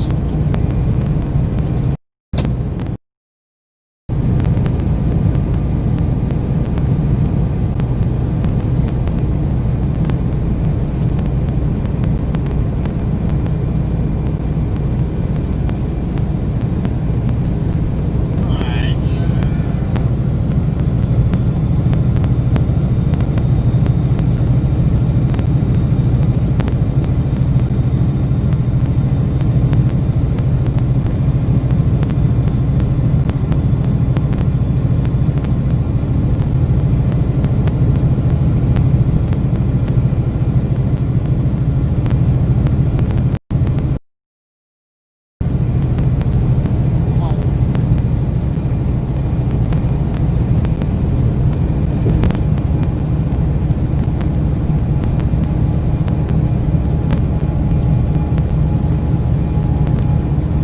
CBS 13 on air. 3 more found dead in Northern California's North Complex fire September 12, 2020 at 10:43 p.m. Filed under Bear Fire, Berry Creek News, Butte County News, North Complex Fire. Chico, Caliph.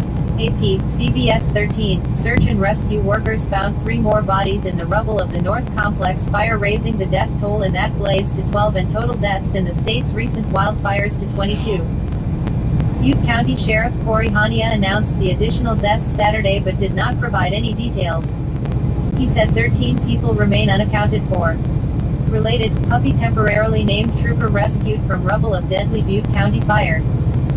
The fire, which roared into Berry Creek and Feather Falls in the Sierra Nevada foothills northeast of San Francisco on Tuesday night, destroyed the small town of Berry Creek and other mountain communities in the shadow of the 2018 Camp Fire that killed 85 people. The North Complex fire has burned nearly 260,000 acres as of Saturday night and was 22% contained. A total of 227 structures have been destroyed and another 23 were damaged, according to CAL FIRE. Ad. Copyright 2020 CBS Broadcasting Inc. All rights reserved. Powered by WordPress.com VIP. By viewing our video content, you are accepting the terms of our video services policy. Privacy policy, terms of use. California privacy info. We collect California, do not sell my. Well, that kind of sucks. A dozen people dead and 13 more probably or possibly also. Hopefully at least some of those 13 were missing are just evacuated to somewhere else and aren't aware that they're being looked for. That was one of the things that happened in the Paradise fire too, or the campfire, whatever, the one that destroyed Paradise. A friend of mine from the Air Force actually grew up in Paradise, and his childhood home was destroyed in that fire.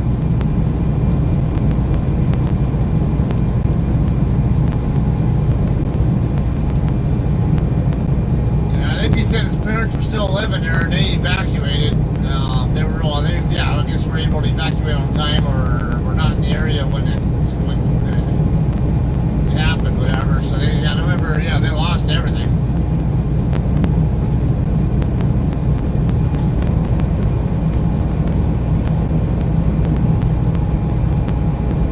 I remember in that fire though, there was a point where some people were unaccounted for. And then they ended up finding out later on that some of those unaccounted fors were alive and well.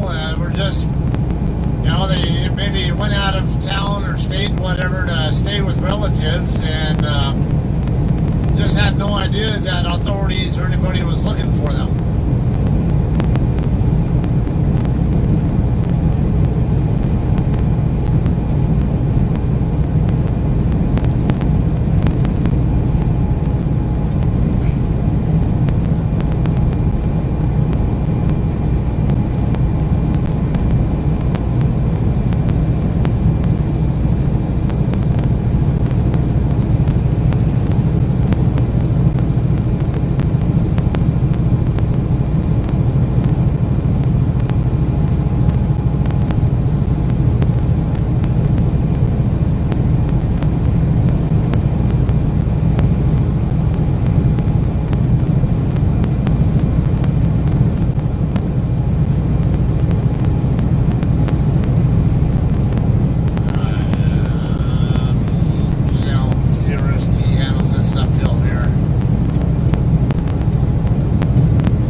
Picked up some speed going down the hill, but I've been gaining on them for some reason. It's probably the uphill grades.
Young gets to work on that inexperienced right side of the Philadelphia line today. Yeah, and you wonder if that was some type of change that they had there, not having the opportunity to be at practice to see this film. Was he just kind of going back and forth on each side, or does Jack Del Rio like that matchup? Let's use that explosiveness, that athletic ability against the young guy making his first start at right tackle.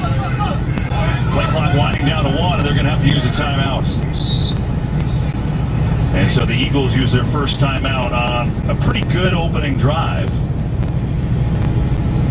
And we'll discuss their options. Well, you look at this Eagles offense overall, obviously we told you the big storyline coming in is all the injuries already in week 1, which, of course, that's discouraging considering all the injuries they dealt with last year. So that line you see looks different. Peters is back to his familiar left tackle. Herbig and Driscoll, first 2 NFL starts for them on the right side. Scott plays because Miles Sanders is still out with a hamstring injury. Rager and Jackson to speed. We saw Jackson week 1 against Washington last year. He tore them up, but didn't play the rest of the year with a sports hernia injury. And then the tight ends are as good as anybody in the league, that combination of Ertz and Goddard.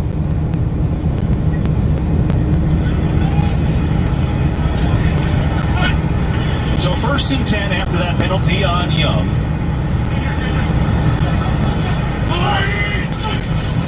Fake to Scott. Wentz on the roll, on the move, has a completion. It's Goddard. Good cut. Dallas Goddard down inside the 5. It'll be a 1st and goal.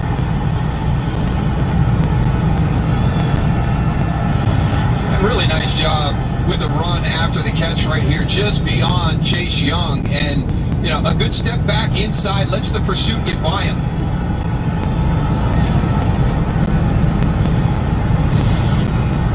Eagles tight ends led the NFL combined. I'm talking about Goddard and Ertz with receptions and yards last year. Part of that because they had no wide receivers. They were decimated with injury. Part of that because they're both terrific. And it is a 1st and goal. Wentz keeps it. Looking, firing, end zone, he's got a touchdown. That time it's the other tight end, Zach Ertz. Yay. What an opening drive for Philadelphia.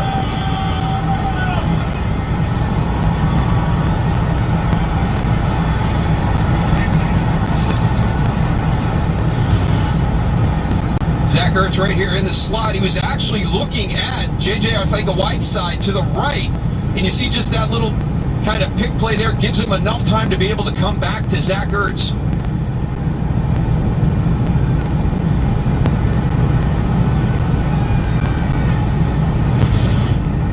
Six touchdowns last year, his first on the opening drive this year.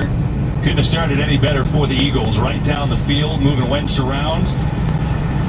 And now Elliott's at the extra point, and he sneaks it in there. And with 11:14 to go in this first quarter, Eagles and their tight ends right down the field. 6 plays, 62 yards, and it's 7-0 Philadelphia.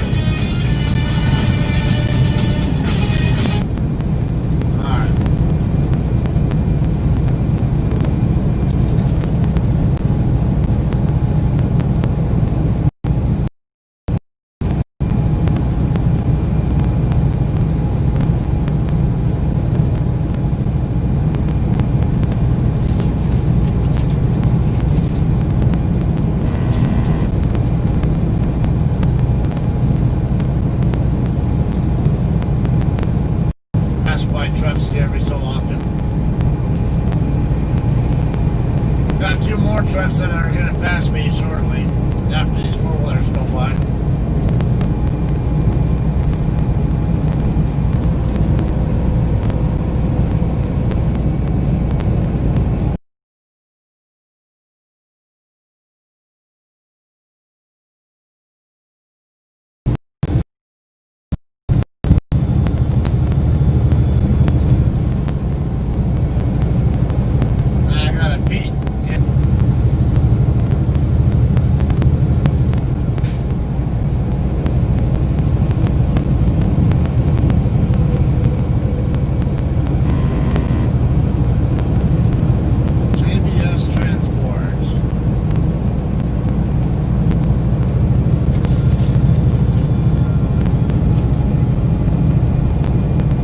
Field and you go right down for 7 points.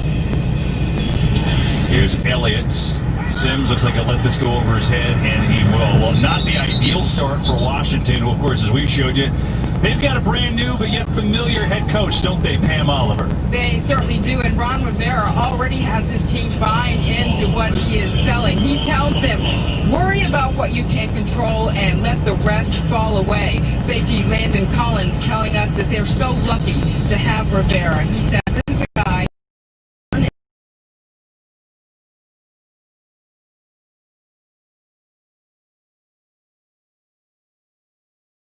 Be back with you, Pam. As always, here's Haskins on the move, and he's got a completion to McLaurin. So Terry McLaurin, who had a terrific rookie year. He's been in this position before. He took over a Carolina franchise that was moribund when they got there, but this is a big project. Yeah, and I think he's the perfect guy for this. I think this is probably one of the jobs that a guy like Ron Rivera would seek out, wants the opportunity to turn this franchise around, and he's off to a great start. As Pam mentioned, he's got the guys buying into what his foundational values are. Looking through the flat and nearly connecting out there with McKissick. You know, Rivera we were talking to him on Zoom, right? That's 2020, so everybody talks on Zoom now. And he had a great line. We were talking about buying in, and he said, you know, I was hearing guys say what I was doing was good. But he said, was it good? You were 3-13. Got a kick out of that. Apparently it didn't work out too well. So the best thing is you put everything in place and then you allow the players to take ownership. And I think they've done a great job with it. It's going to be interesting to see how they progress. It's not going to be a quick turnaround. There's a lot of work to do, but he's got to head in the right direction. Peyton Barber in the game for the first time. Gets the carry. Makes a man miss. Solid run. Barber's still going. And he works his way out to about the 49-yard line. I'll bring up a 3rd and short. I guess one of the interesting things, the big story, you know, one of the many big stories coming out of Washington during training camp was the kind of release of Adrian Peterson. And what does that mean for the running back groups? That's one of the groups I've been really excited to have an opportunity to see today. I think there is talent in there.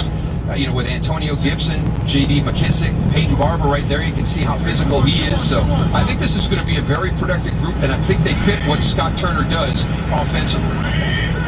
On 3rd and 2 to Barber, and he fighting hard, gets stacked up, and he is not going to get there. Malik Jackson has already made 2 solid plays in this game.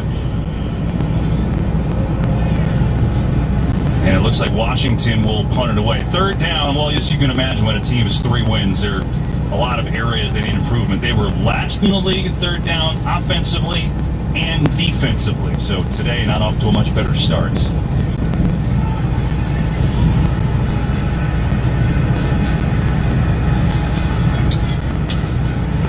So Jalen Reagor back to receive the first punt. And they said, nope, after that bobble, we're going to send Greg Ward a little short-handed back there inside the 20. He lines up at the 10. Play clock winding down. Way will get it off. And Ward will let it go. Where it will be down inside the 5. Well done by the Pro Bowl punter, Tress Way. Cam Sims down there to haul it in. Philly football, and it's been their start. Defense has been strong so far, and then the offense on their first possession right down the field. Wentz back on the field after this.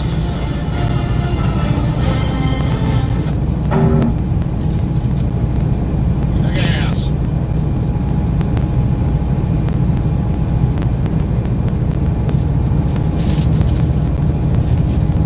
Why is it every time I buy these bigger bags of red wines,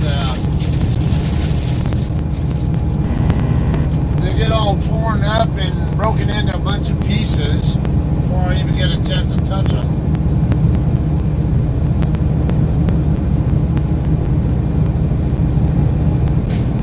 Firing lines, want to know.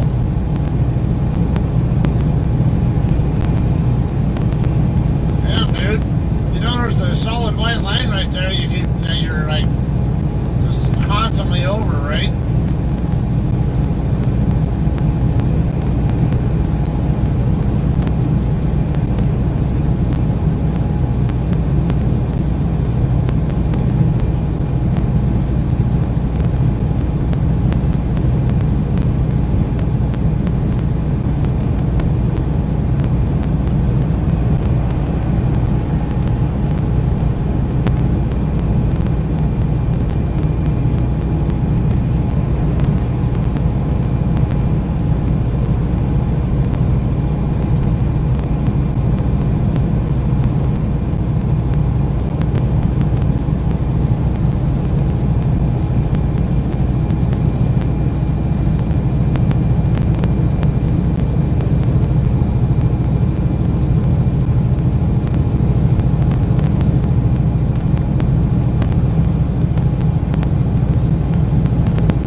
all the time. And then it kind of trailed off. Last year they were brutal early in games, actually really hurt them coming back all the time. Well, they've got off to a pretty good start here. Opening drive right down the field.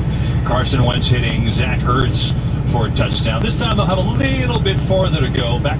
We're in Ludlow now, 50 miles, 5-0 out now from Barstow. Got a JCT park right here on the shoulder, and the 4 point, whatever. Almost got Chase Young to drop again. Look like 34, 74, or 75 probably. Wentz looks over the middle and right through Goddard's hands. Had him again wide open, just couldn't connect.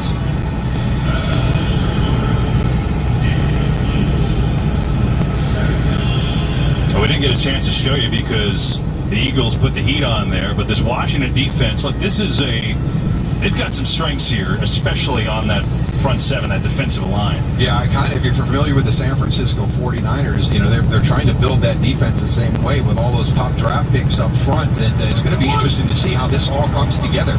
You control the line of scrimmage, you've got a great opportunity to win every Sunday. It's Clements on second down.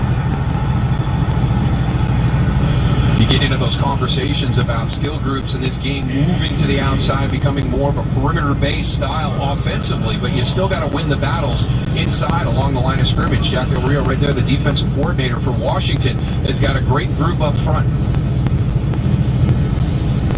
Of course, they, like Philadelphia, a lot of turnover in the secondary as well. One of the big guys they brought back is an old draft pick of theirs, Kendall Fuller, not playing today. So Jimmy Moreland, you see a lot of him.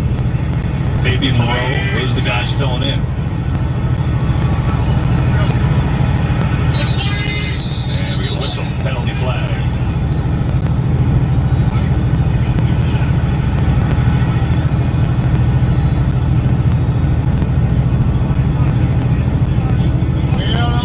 Passing me. Neutral zone infraction, number 90, defense. 5-yard penalty, remains third down. Well, that's the second time Wentz has gotten Washington to jump with the hard count. Do you think that changes at all with the fact that there are no fans? Is it easier or harder to hear down there? Yeah, it could be a great point. I think you're going to hear that a lot more, that emphasis on that hard count, and he's gotten both the young guys off the edge who are going to use their speed. They want to get off on that first step. He's gotten Chase Young and Josh Sweat, each both with that hard count. So now 3rd and 2 after the penalty.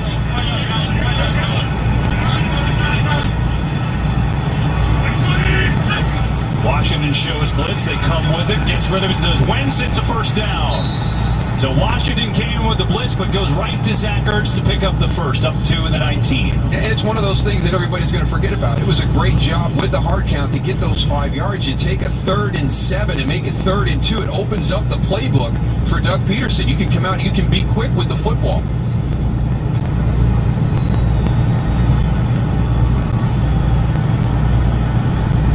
Tight ends, as they were last year, already heavily involved. 4 catches for Ertz and Goddard combined. Jason Huntley in the game at running back for the first time. They'll pitch it to him. The Detroit Lions draft pick who's got nothing but speed and is going to get maybe 1. Got our first game break of week 1. Let's check in with Carissa Thompson. Thanks so much, Kevin. In the business world, this is called an ROI, a return on your investment. Dalvin Cook citing that big deal, scores from 1 yard out. Vikings up in this one, 7-3. Kevin Gerald Camp.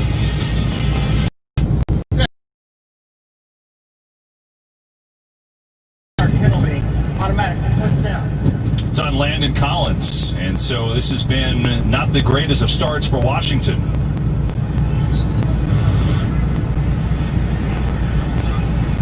Yeah. This guy is terrible.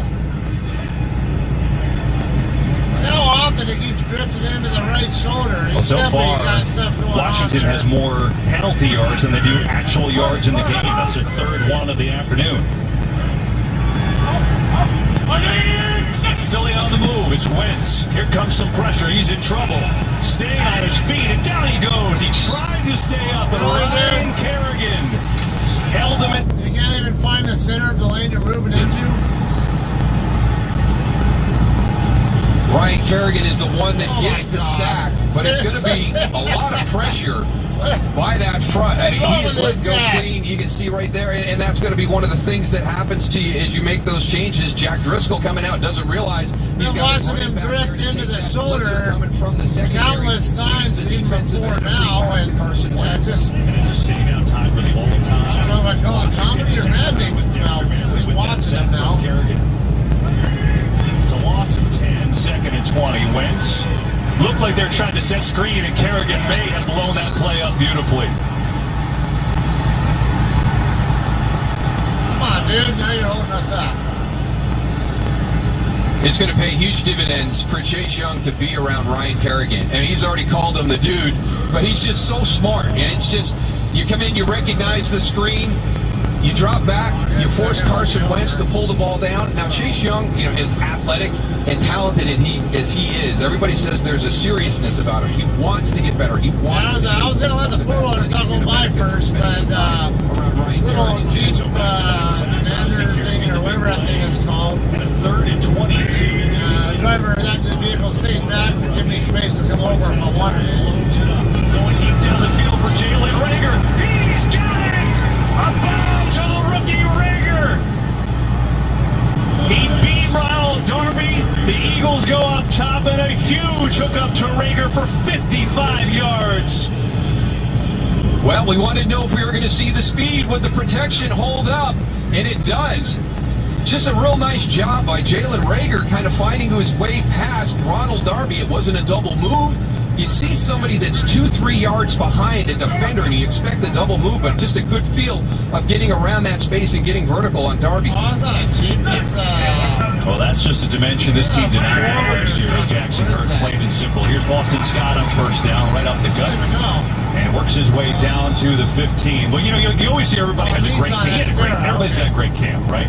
But when you see that, and you know they desperately so wanted speed, that's got to make you feel pretty good if you're an Eagles fan. Yeah, and it was really from day one, too. There was not really much of an acclimation period for Jalen Rager. It sounded like he caught eyes on the very first practice with Philadelphia.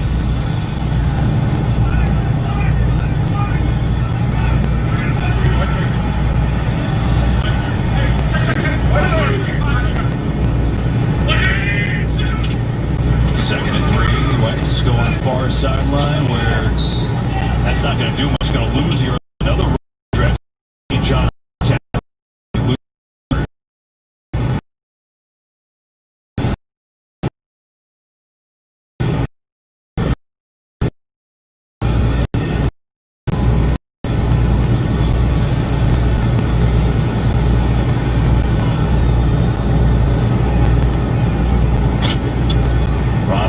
Jack Del Rio, his defensive coordinator / assistant coach. Del Rio calling the defense. 3rd and 5 for the Eagles. 2 of 2 so far on third. It's Wentz. Pump fakes and in trouble. And the football is loose. And Philadelphia was there to recover with Kelsey hopping on it. So the 3rd sack of the drive by Washington, and Eagles will try it for 3. There's a defensive line we've talked about. I mean, they have the ability to put tremendous pressure. Look at Chase Young right there, reaching up, swiping the football away. Very fortunate to have a teammate get back on that. Jason Kelsey, excellent job. Gives you an opportunity for a field goal. It's going to be a 38-yard field goal try for Jake Elliott.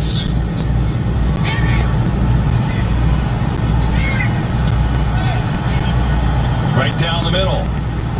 So with 2:13 to go, Eagles grab a 10-0 lead. But boy, they were backed up on a 3rd and 22, and they said, you know what, we'll just go up top for 55 to Rager. That's no big deal. 10-0 Eagles. Yay! Let's keep it going that way.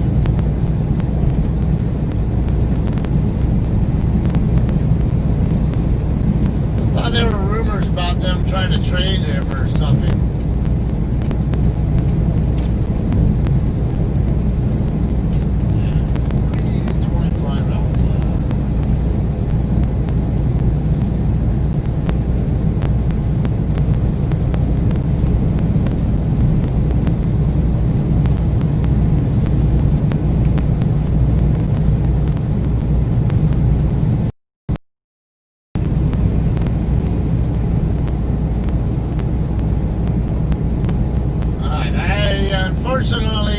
keep the NFL app up to keep the audio on.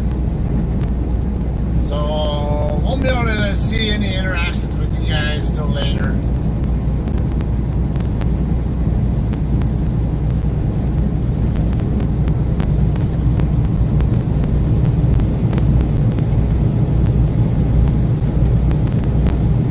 I'm down to, what's that, 40 miles left to Barstow, and then another 30 from there, roughly 30 to my place, so a little over 70 miles out.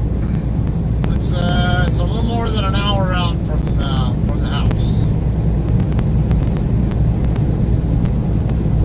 Say, I'll probably be a little more in between 11:45 and noon when I get there. In all likelihood. That's Pacific time. Right about when I thought I'd be there. Yeah, I told my wife yesterday, probably around noon-ish. And it looked like that's going to be very accurate. Now, I could actually beat that ETA if I hadn't taken a good hour break in Kingman.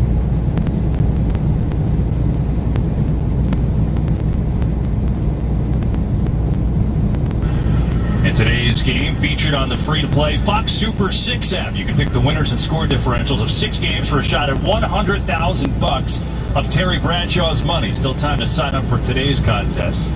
Fox Super 6.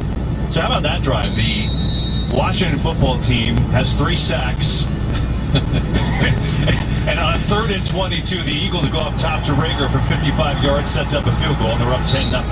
It's so demoralizing. Yeah, I mean, you do everything right at the beginning of that series. You got them pinned back. You think you're going to get good field position for your offense, and there they go, right over the top. Carson Wentz off to a nice little start, huh? 7 of 9, 112 yards, and a touchdown. And for Washington, just looking to get going. Got to make a play. Someone's got to step up. It seems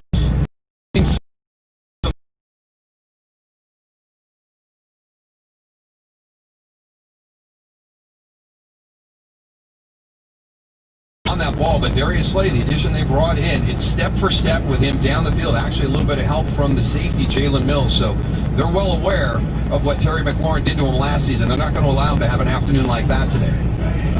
Yeah, and Slay appears in the early going to be moving around with McLaurin here. He switches sides with him now.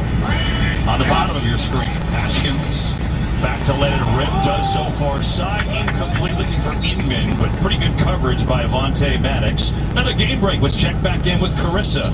Thanks, Kevin. Seahawks up 7-3 in Atlanta. Russell Wilson dumps this one off to Chris Carson for a 19-yard score, his second receiving touchdown of the day. Seattle up early on the road, 14-3. That NFC West should be a gem this year. Wow. Yeah. Arizona making their way up too as well. It's going to be interesting to see how well they play. 3rd and 10, 4-man rush. It's Haskins coming near side. McKissick with trouble there, and it's incomplete. Rodney McLeod was all over it. And this Eagles defense firing on all cylinders in the early going. Yeah, what we're seeing right now is we were talking about the Washington defense line. It's actually the Philadelphia defensive line that's getting pressure. They're getting it from the inside as well. That's right in the face. That ball has to come out a little bit quicker than Dwayne Haskins would like, and the receiver is not ready for it. So this time it's Rager back to receive. So Greg Ward must be like the inside the 20 don't fumble guy, right? Absolutely. Rager's going to be your home run hitter if you get an opportunity when they're backed up, but Greg is the sure-handed guy on the punt catch. Way gets it away. High, good kick. Rager fair catch. This time he hauls it in, and that's where Philadelphia will start inside their own 25.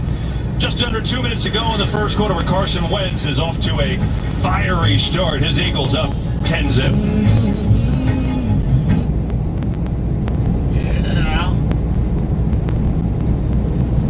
It's rolling like that. Sorry, Washington fans. You're on an Eagles fans channel, so it's just the way it's got to be.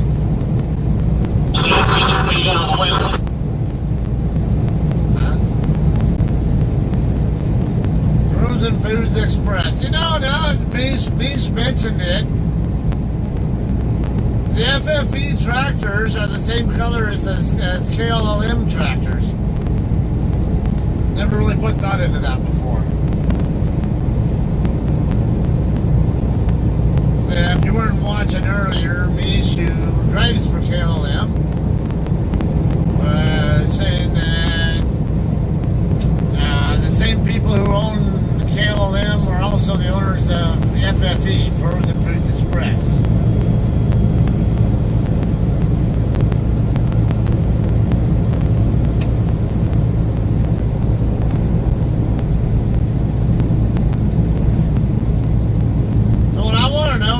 FFE, like all of their loads, they always run them at like negative 10 degrees in or something?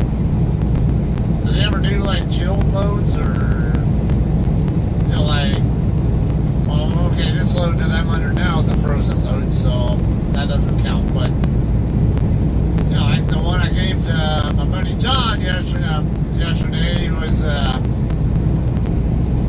34 degree produce load.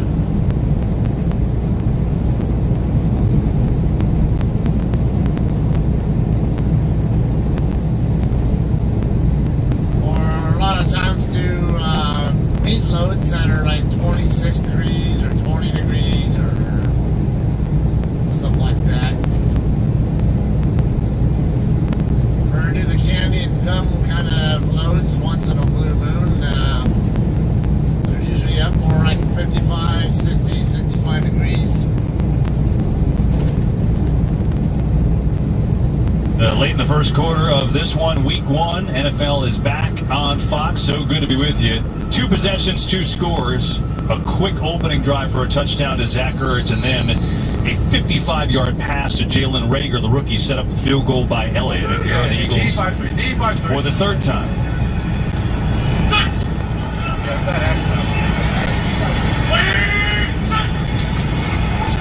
Quick throw out into the flat, and that is not going to be for much. There's Ward making his first catch, and Jimmy Moreland, who's subbing for the injured Kendall Fuller, was there on the tackle. Yeah, really nice play. Recognizing what the design is, a little quick screen out to the outside, and beats the block by Jalen Reagor.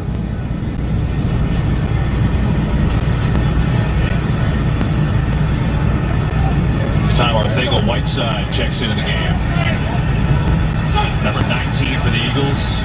Tough rookie year. They're hoping for better things in year 2. That's him in motion. Scott on the carry. Across a 25, short gain, and a 3rd and long is coming up. Nice job by Troy Apke right there. One of the guys that really caught on during training camp. You know, the secondary question for Washington coming in really solidified that safety position early on. Dropped down very quickly and made the tackle.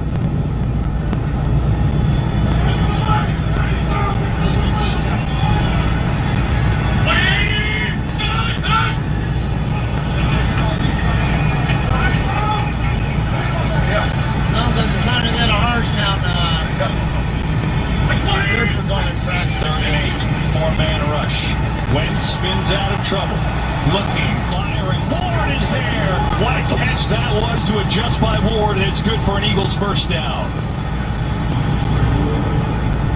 That was interesting on that one there. You know, they've got Montez Sweat. He's up in kind of a spy position. You see him right here, and he's not rushing. I mean, we saw how good this group is at rushing the passer on the last drive. Right there, they choose to spy Carson Wentz and just rush 3 of their down line.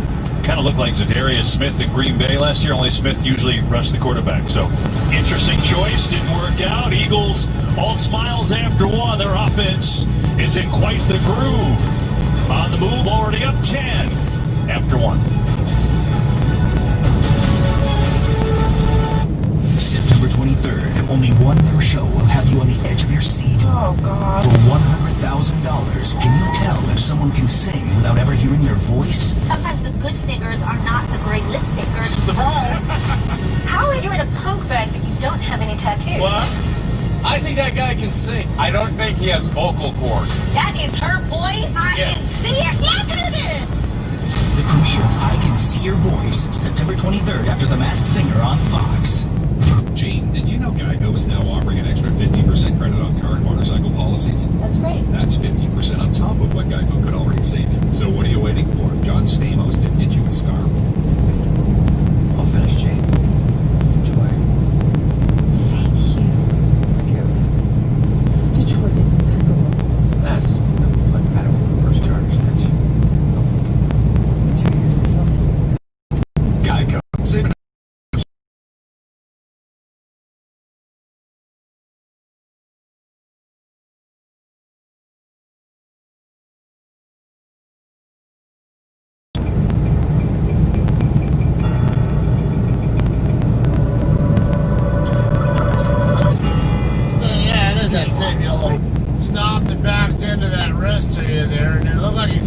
get over to where the restroom area is at, even though the rest area is closed. You know why the rest area is closed? It could be because of plumbing issues or something. I don't know that you're going to get access to the inside of the restroom anyway. It really enters the there are some places right up here in Newberry Springs, not even 10 miles away, that you can stop at if you stop it for a restroom break.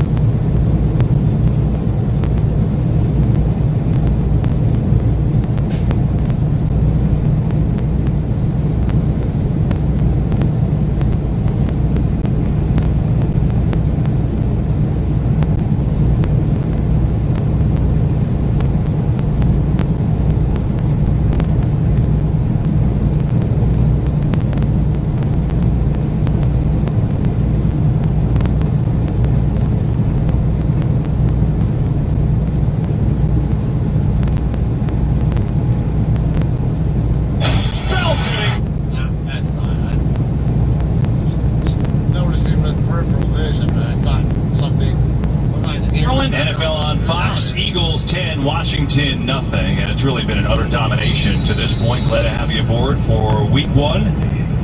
Once again, Fox, feels good to be back to the NFL. Daryl Johnson, my partner, Pam Oliver down close to the sidelines. I'm Kevin Burkhardt. And the Eagles on the move again. Fourth play of this drive, and they start out 1st and 10. Here's Clement who gets the carry, and not much there, wrapped up quickly.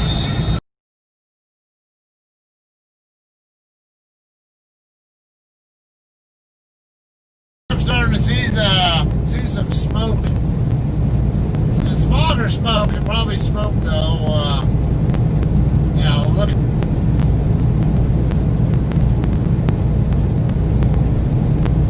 What's going on here?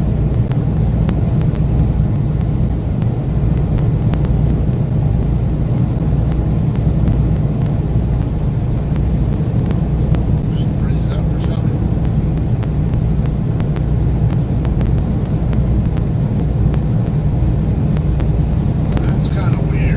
Good against the run as well. Yeah, it's just bad cell signal. The fake pressure. The forced sack already by Washington. Yeah. That's not cool. There's number 90 right at the bottom of your screen. And again, you've got Bootleg coming back that way, so you want to wash him down a little bit more. As you're going to release to the flat, you've got to make sure that you secure Montez Sweat down inside before you release to the flat. Talked about Eagles' offensive line.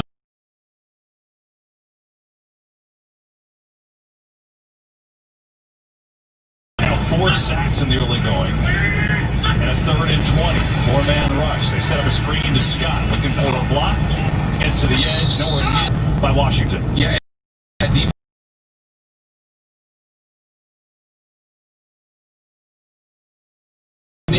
the athleticism of what he's able to do. He's going to be up the field. He's going to see the quick screen. Now watch the athleticism to force out of bounds. On the punt return. Looks for room. There's just no room there. And he's brought down immediately by Rudy Ford. So, the Washington defense has shown up to this game. 4 sacks. Now they need the offense to show up. How about no?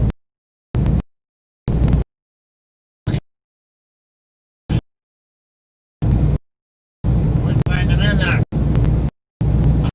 Forget your throttle. Forget your gas. Forget your speed, whatever. Just don't be a problem for me.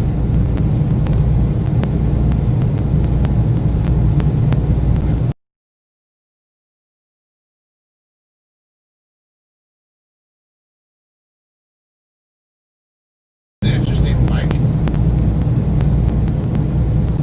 Like you could use a new seat cushion though.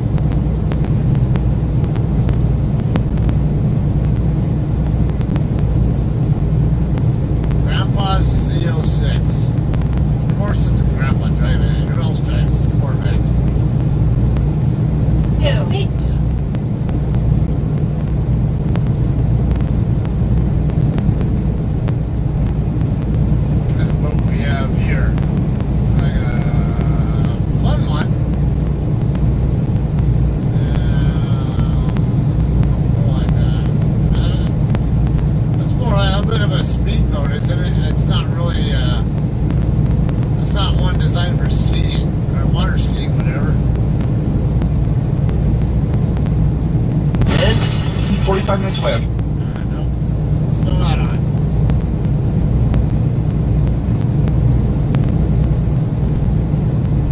Just over 20 miles out now from I-15 in Barstow.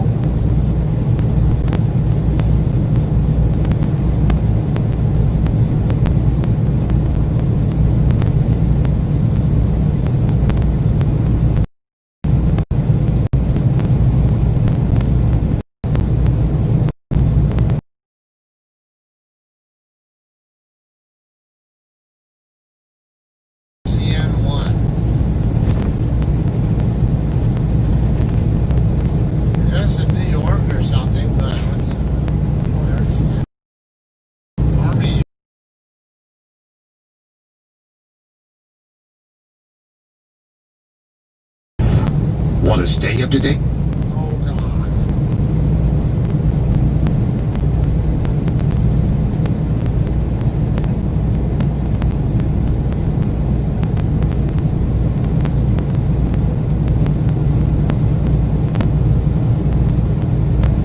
The barn, exit 18. Red Sea, you kind of have to take off.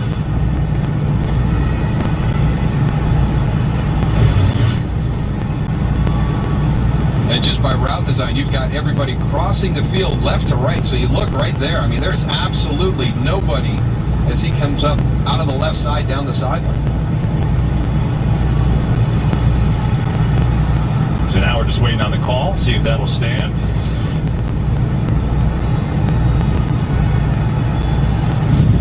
Holding. Defense. Number 21. 5-yard penalty added on to the end of the run.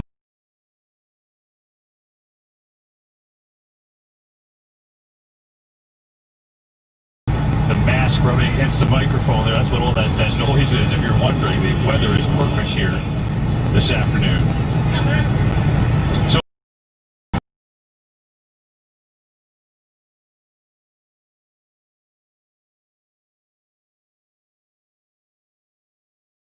busy afternoon for Carissa Thompson. Yeah, and for Ron Rivera, his former quarterback right here, doing his thing in a Patriots debut.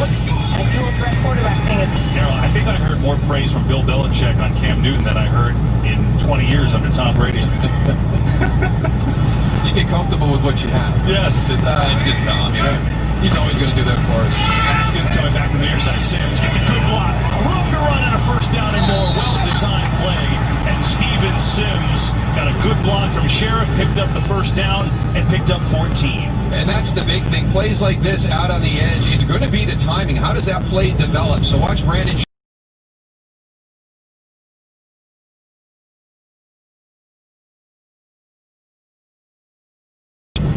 So you can make the move to get down.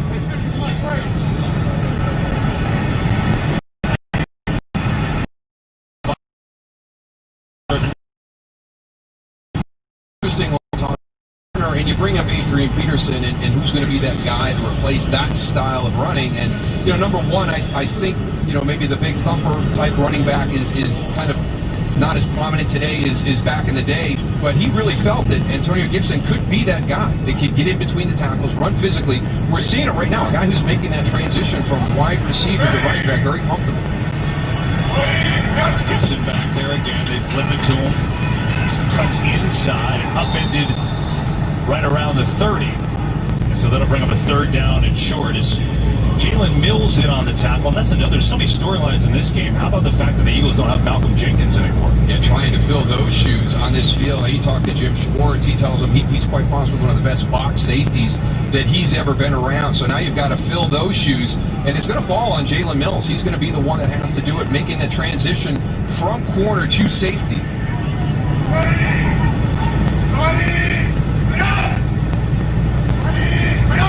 Third and short. Haskins has time over the middle. It's almost intercepted by Maddox. He ran the route. Logan now.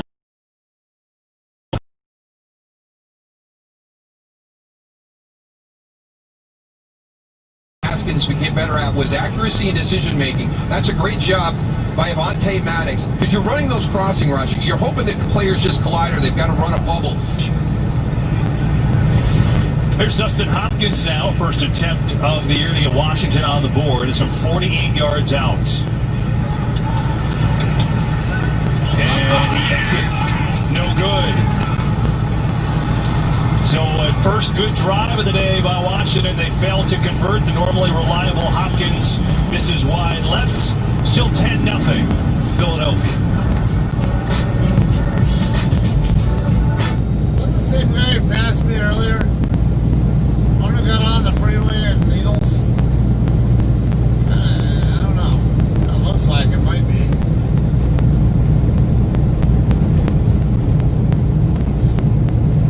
15 miles out now from Barstow.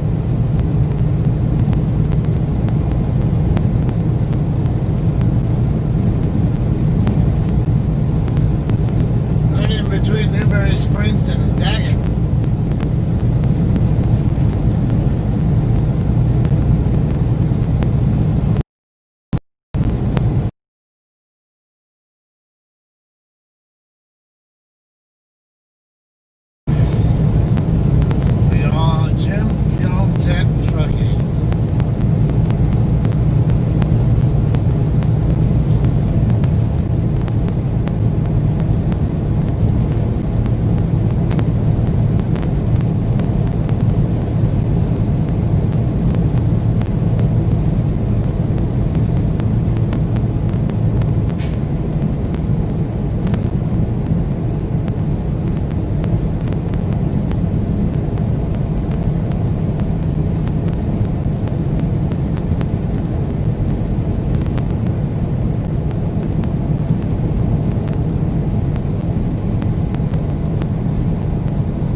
Let's check in with Pam Oliver.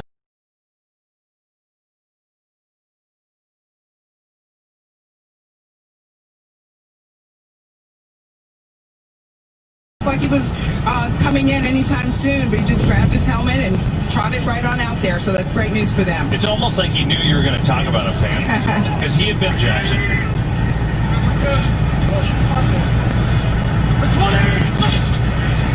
Wins on the fake blitz coming from Collins. Gets rid of it, and he's got a drop. Hightower in stride. The rookie just dropped it, and now a penalty, too, at the end of this play from the secondary, maybe even the hit. That's just a straight out drop right there, and that's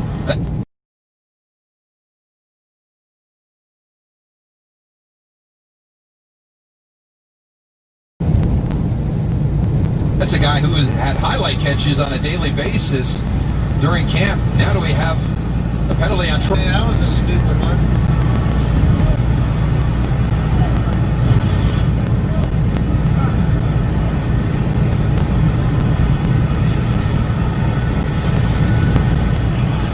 Right there, going helmet to helmet, kind of that posture that they want to get out of. I know it's a difficult call for the officials, but I like the reason why they're trying to do it.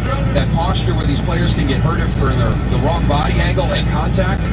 So we're going to see some during the course of the year that you'll question, but it's for the player's safety overall. Second personal foul already on them is Scott, or Clement, excuse me, up the middle for a short game. Kind of forgot about Corey Clement. I mean, he had 100 yards receiving and a touchdown in the Super Bowl, and that was really of last year. Had to fight to make the team. You're still hurt. Yeah, he was just been a tough couple of years for him. 17 games, the last 2. You expect to be able to follow performance up and be maybe one of the guys that just hasn't been able to stay healthy, and it's so critical for a running back to get into that rhythm.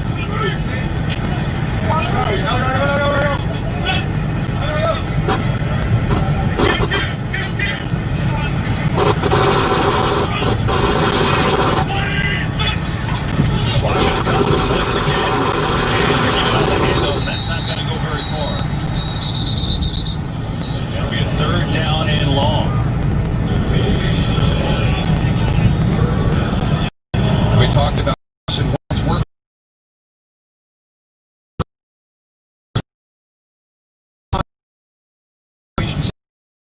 He can get 30 men. Chase and Montez Sweat, who he's gotten on the hard count.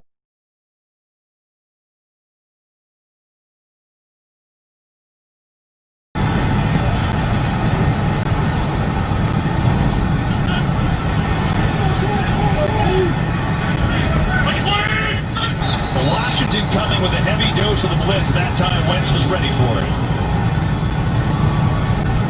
Nice anticipation by Doug Peterson. You're going to watch Jimmy Moreland. He's going to blitz.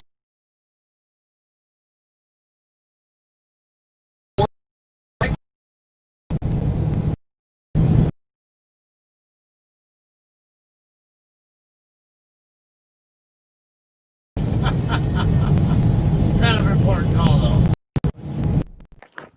Hello. How you doing?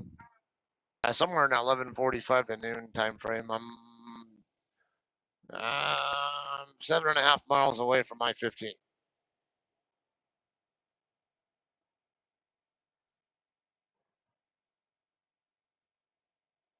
To go up to Kate's? Most definitely. Okay, yeah. She's in Big Bear, right? Yeah, there's no way in hell you'll be, but you'll barely be getting to Kate's by the time I get there.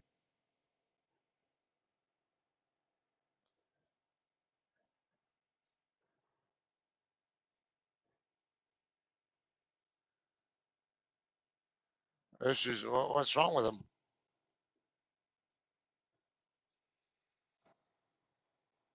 Okay.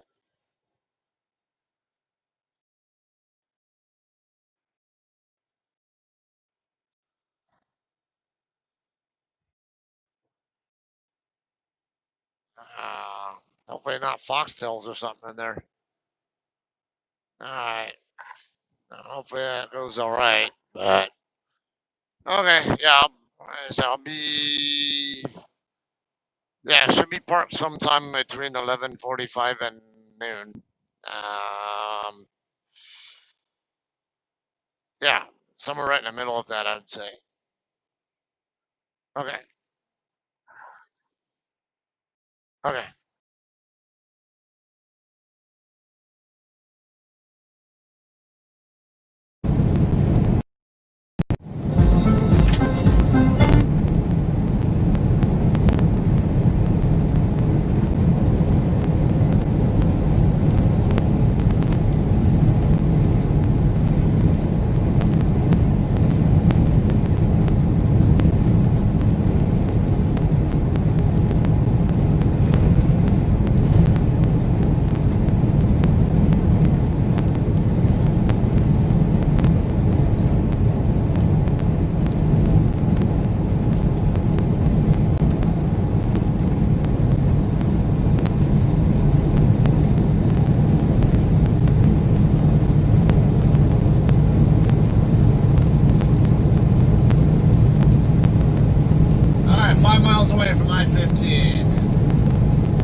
Rocket Mortgage. Home loans that fit your life. Rocket can. 17-0 Eagles. What a start to their season. Their offense has been unstoppable, and so have the tight ends. Goddard's had a big day, and what a beautiful play by both Wentz and Goddard, and Darrell will show you why. It's simple. Watch it one more time. How did this work, Darrell? Yeah, it's just great job. It's great play design. So you got inside receivers right there. Going to release inside. They're going to stress Troy Apke. They're both looking like they're going to come up and go vertical, so they hold him. So watch as they release. They're up the field now. The right side is going to break in, but he's already flat-footed right there. There's Dallas Goedert right there as he breaks down. And now the great part to finish this is the placement by Carson Wentz. He puts it to the outside to make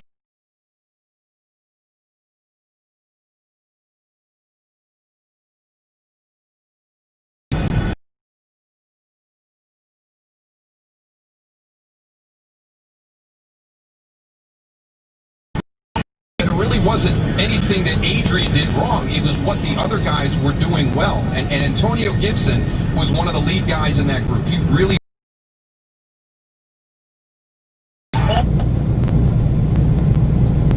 all over him.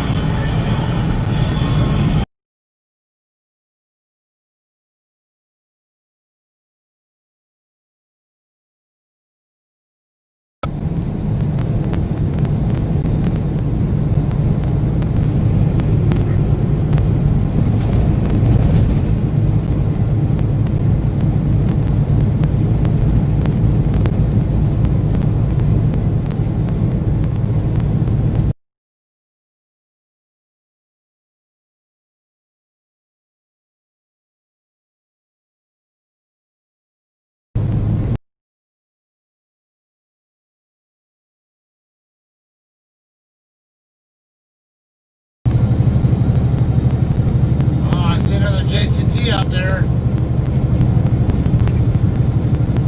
Like I am.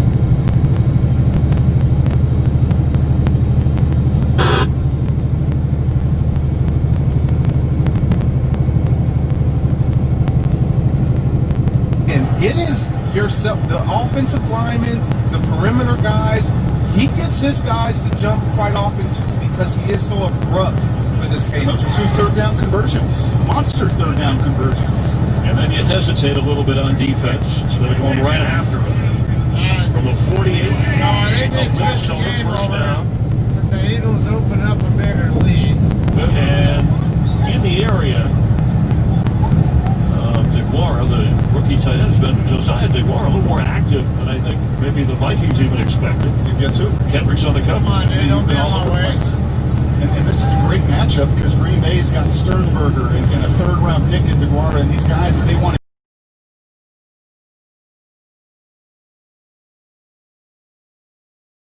Yeah, Eric Kendrick's one of the better cover guys at that position of linebacker in the National Football League. And Mike Zimmer speaks highly of him every time.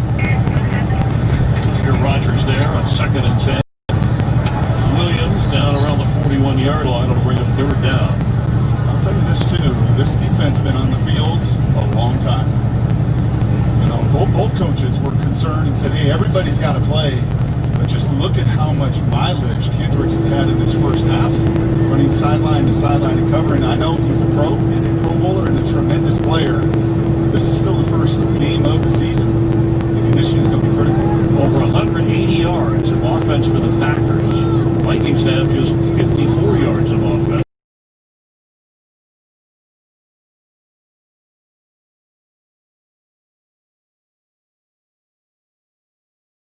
Alexander got there to sack Cousins for a safety. Then a timeout, Green Bay. They'll have one remaining. He may not be quite.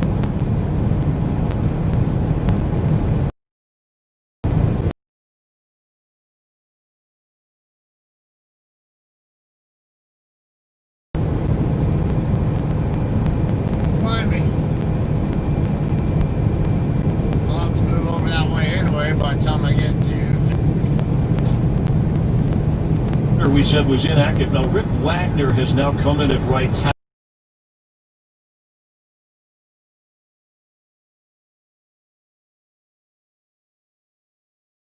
yardage and time in favor of Green Bay. The score up by 1. It's triple the number of plays. Down against the rookie Cameron Dancer, but will spot. In the meantime, Carissa has a game break. I do, Chris. Falcons trailing 14-3 against Seattle. Todd Gurley in his hometown, his first game as a Falcon, scoring from 1 yard out. You know that had to feel good. Extra point no good. Falcons down by 5. Thanks, without a measurement on 4th down, they did not give him progress for the first down. Going for it, they went for it once before down around the goal line. Rodgers keeps and falls forward. Waiting on the official signal, and Vinovich says he got it for the first down. You know, I really like Matt LaFleur's approach right now. He understands my defense is playing really tough, sound, takeaway, disciplined football. We can be aggressive on our side of the ball and go for it on a few of these early in.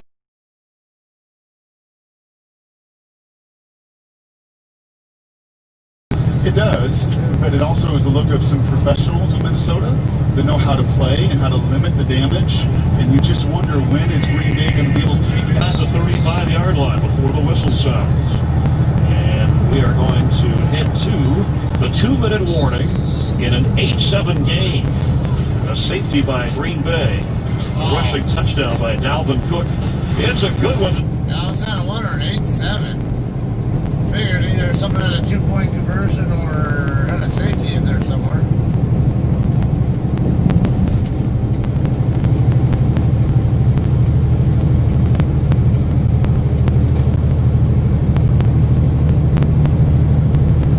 We got up here. It's a blue KW.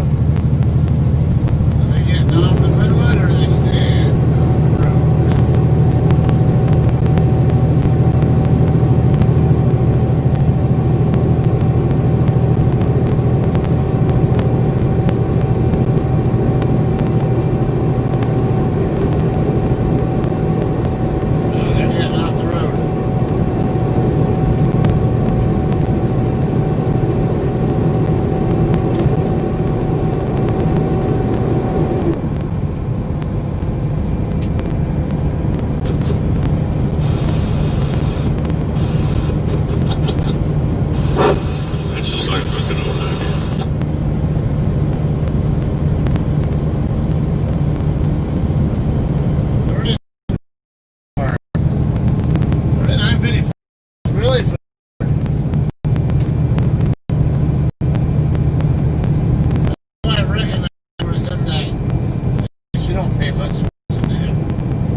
Touchdown run.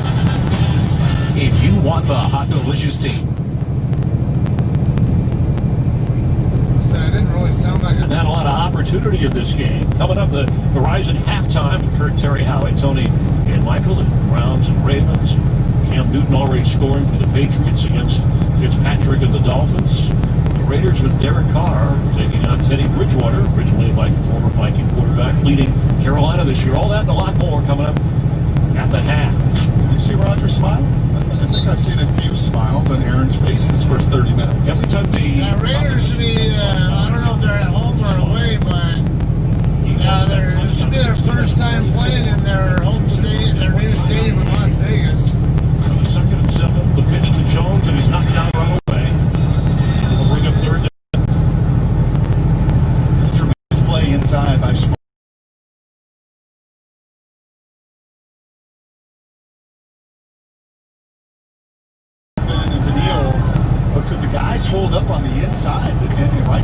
much better job against this Packers crew that ran up and down the field on them a year ago.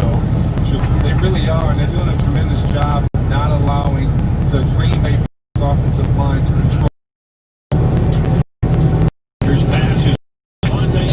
First down inside the 25 of Minnesota. So they have been big plays, have been explosive plays, which is something I know the Packers were talking about coming into the season. Well, Aaron Rodgers and before doing more of, but they're effective. This is the balance we were talking about. You throw to your left. That was the focus and emphasis for Aaron. Not throws to his right, but to his left, being on balance. And a little rush carrying him. Excellent job of getting through that throw and putting it right on the money.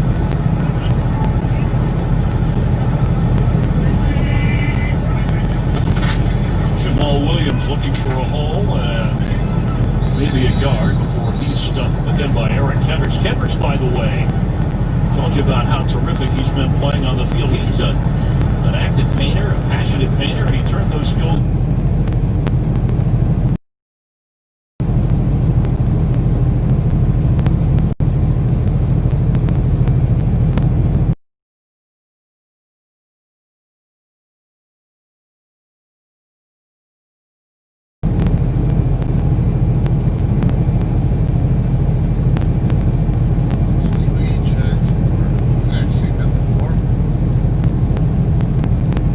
Fundraising to raise funds for those needing food during COVID-19.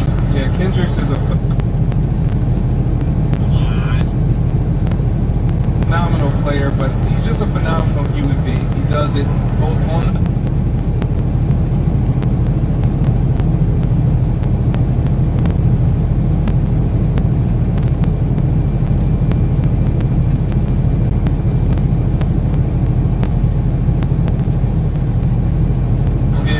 outside of blocking, like Ken said.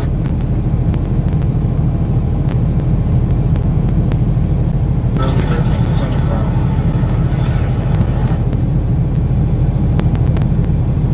Rodgers on the move. End zone for Adams. He's got it. Touched it. Packers standing still and hauling it in from an active area. Rodgers. Great play. Right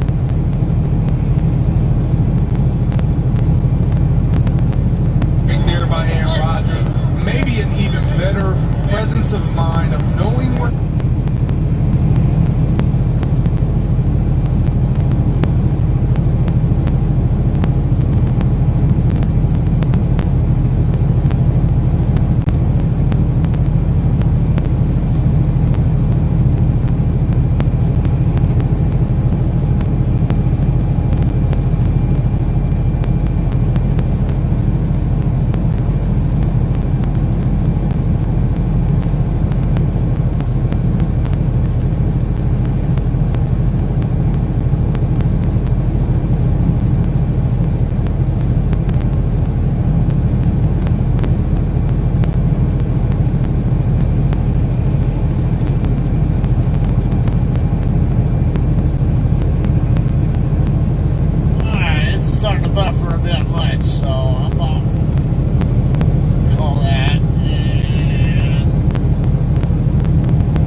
starting to get toward 2 minutes, like toward halftime anyway. Well, knowing that they took off my Eagles game and put on the Packers game, when I understand too that it's a closer game and.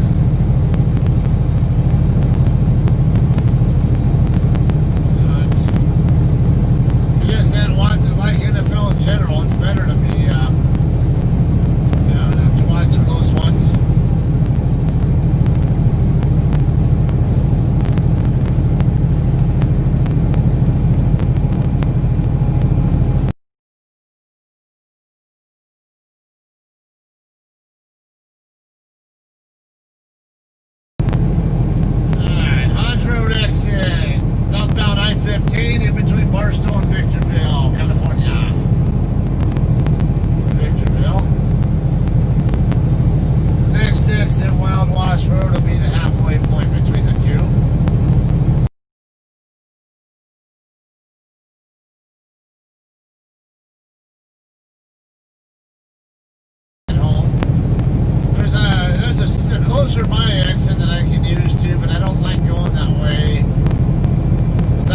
trying to make the right turn on the road.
shooting activity over here to the left of me, over in the Stoddard Valley off-highway vehicle area.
Interference on the power lines. Dale Evans Parkway. 13 miles to go.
Civic was coming from the number 1 lane, and looked like they were both going to try to go for the number 2 lane at the same time.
gonna have to turn the radio off because that idiot.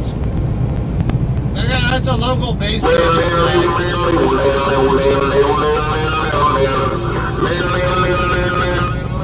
See what I mean? He's a freaking idiot. Just wants attention, entertaining himself, and acting like an asshole.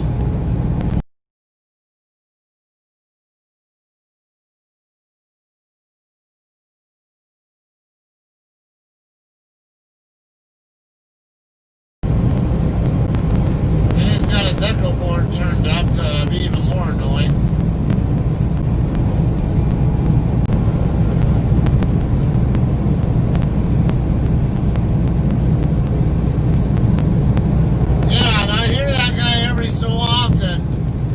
I know he lives in Hesperia, because he's talked about living over off of, I think Maple and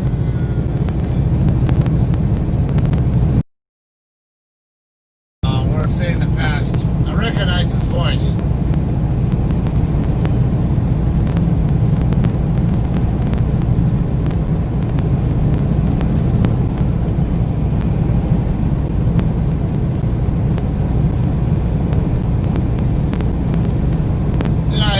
To talk to, why would talk?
Right behind me again.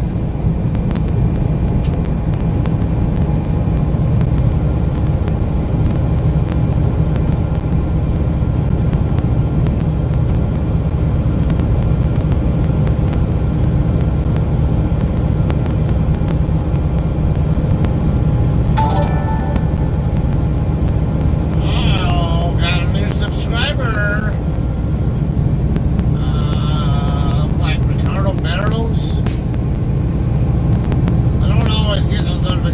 But sometimes when I do, it pops up the name on the screen. Really huge writing too.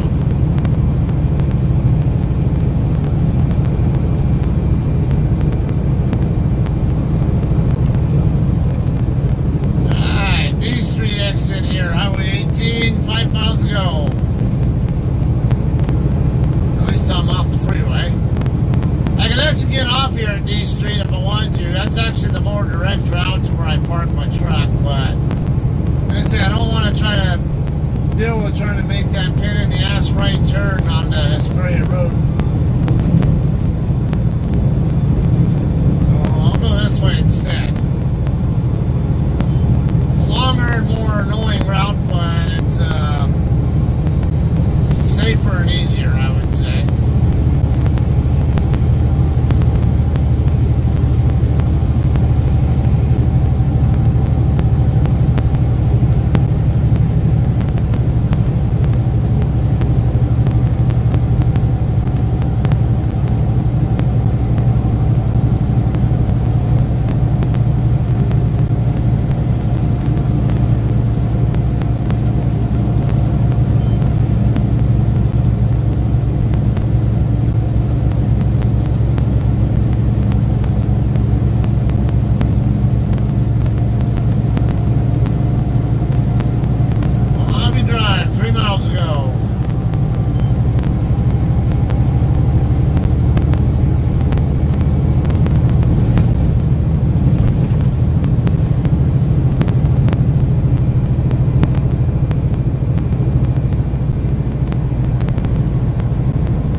they're jealous. Like, where's I gonna be home all the time like that? What can I say? I'm in a perfect spot for our wherever in the country, it presents itself, or and plenty of loads into the in and out of my own area too.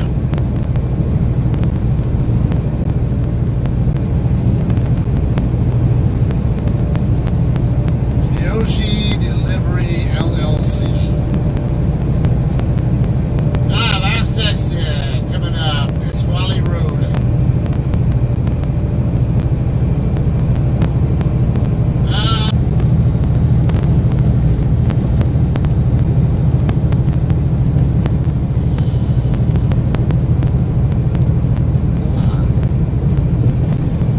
I don't know what we have. I'm up for whatever.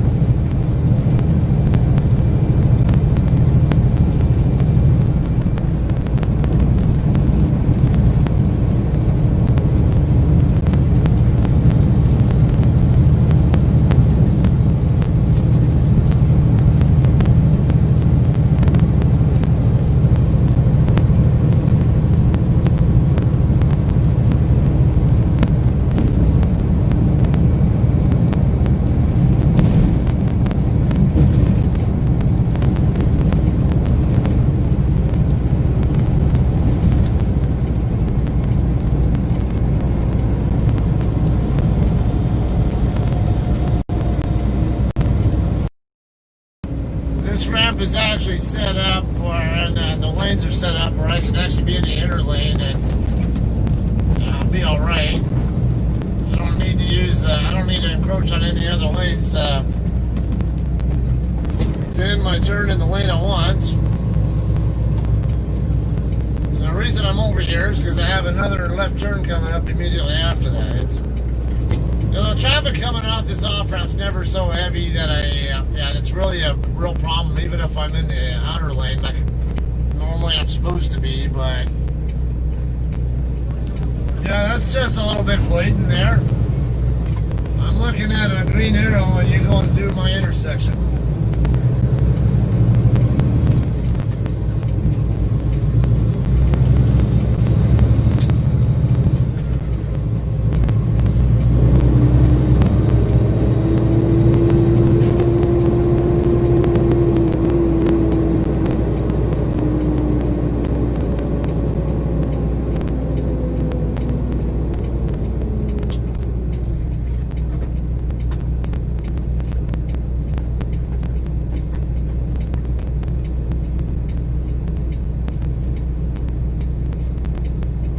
Alright, 92-degree weather here.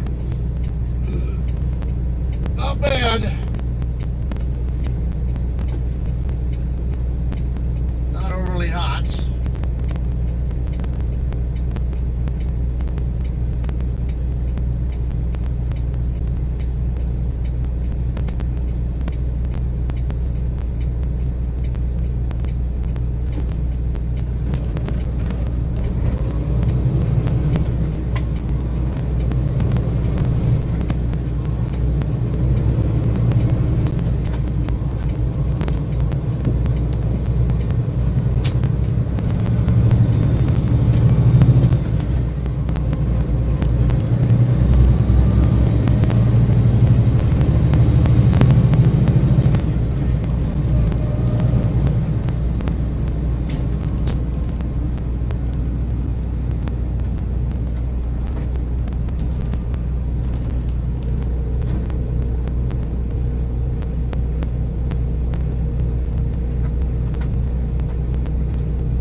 gives me a chance to wrap up the stream, go in the bunk and get my stuff ready to go and all that by the time you get there.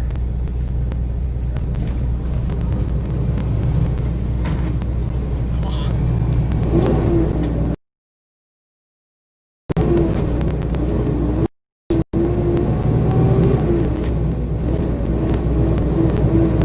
Quit running that damn fan when I'm trying to shift gears, you bastard. You hate that. Makes my RPM drop faster than normal, and it always screws with my timing that I'm used to.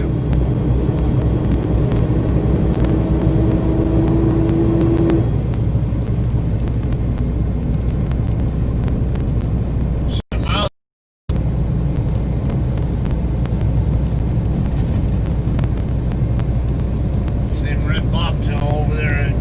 Is that US Express or something like that?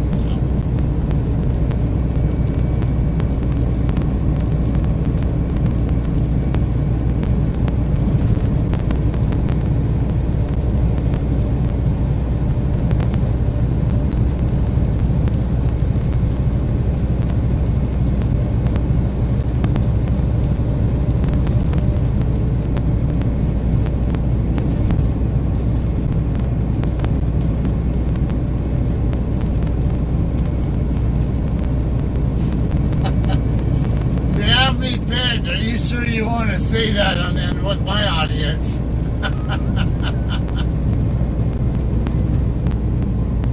Some people might get a different idea of that.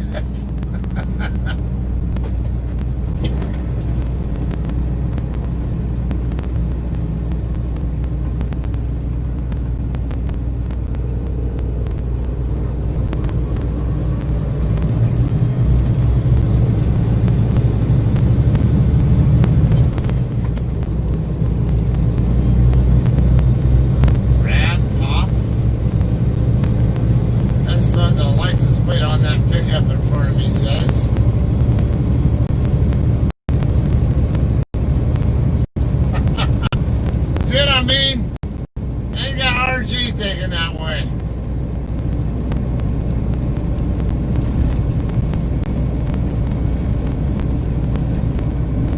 Nice boots. Is that the same guy I saw walking down Bear Valley Road that one day I was coming home, when I came home through Yucca Valley and all that? Kind of looked like him.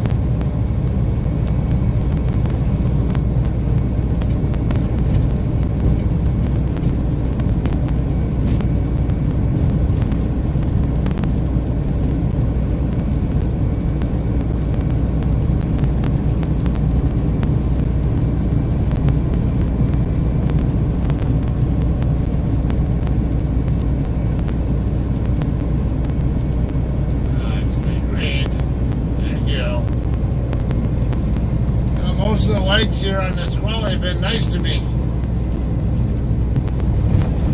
Alright, last one coming up here, Hesperia Road.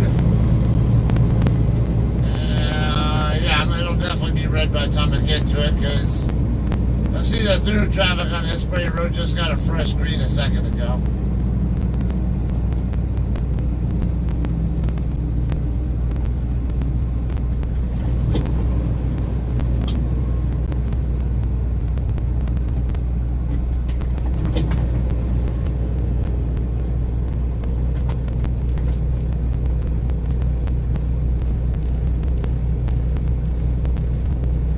Another cow and lamb for Mish.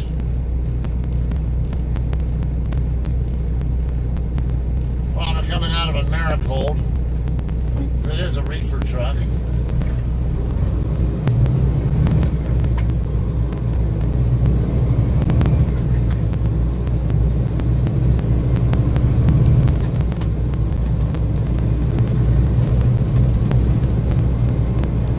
Swift, you're not helping me with scouting out places to park.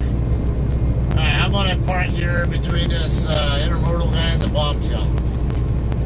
We'll do parallel parking. I can get some footage for you guys.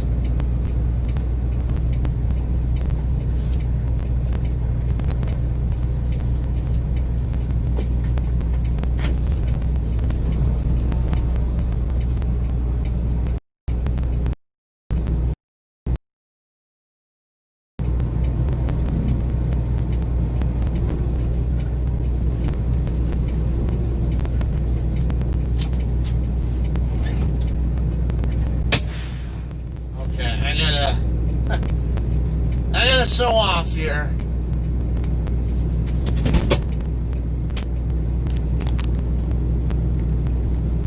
Sorry, I just got to do it. I don't mean to brag, but it's just fundamental techniques. Everybody can do the same thing. You just got to know the technique. So I'm going to show off. Looks outside.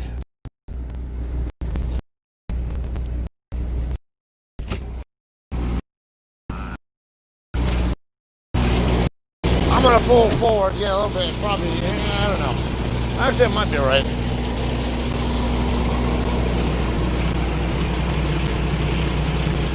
Doesn't get any better than that. Now, mind you, I have super single tires, so if I had dual tires, my drive tires would be sticking out further.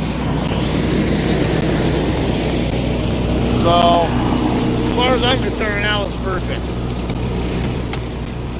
I just got to turn the steering wheel the other way.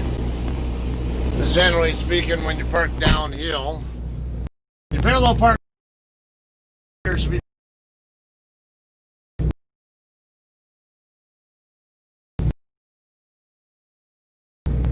some parallel parking footage to post for you guys too.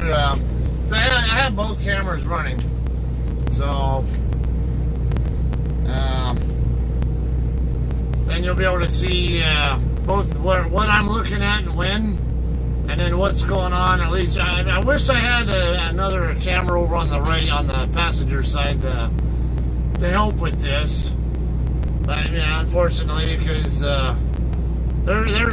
especially when I'm parallel parking on this side, it's important to be able to see that side. But I don't have a camera that can show that side, unfortunately. I only have the driver's side.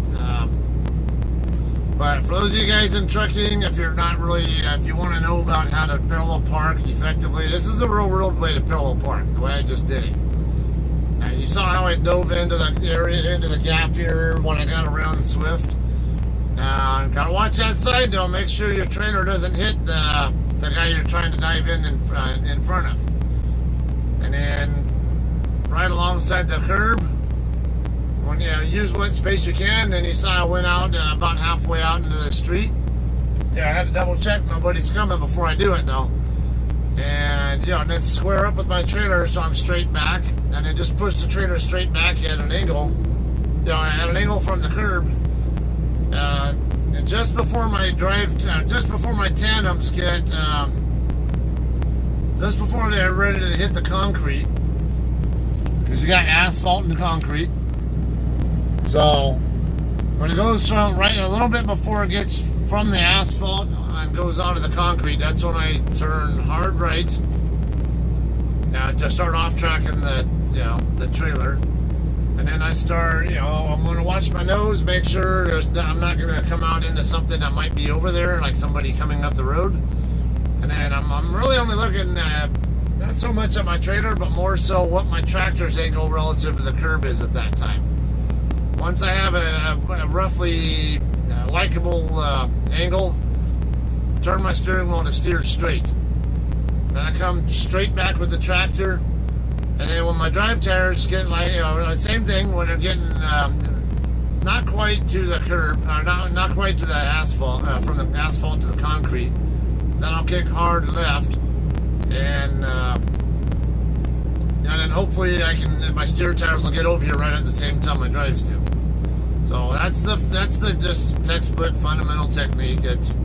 Don't expect to get taught that in CDL school. They teach a completely different way, and it's not by their choice. It's because the MVs kind of require that to get tested on that way. So if you get tested on it that way, then they want to make sure that all they're really focused on in CDL schools is to teach you how to pass the DMV test. All right, so that's.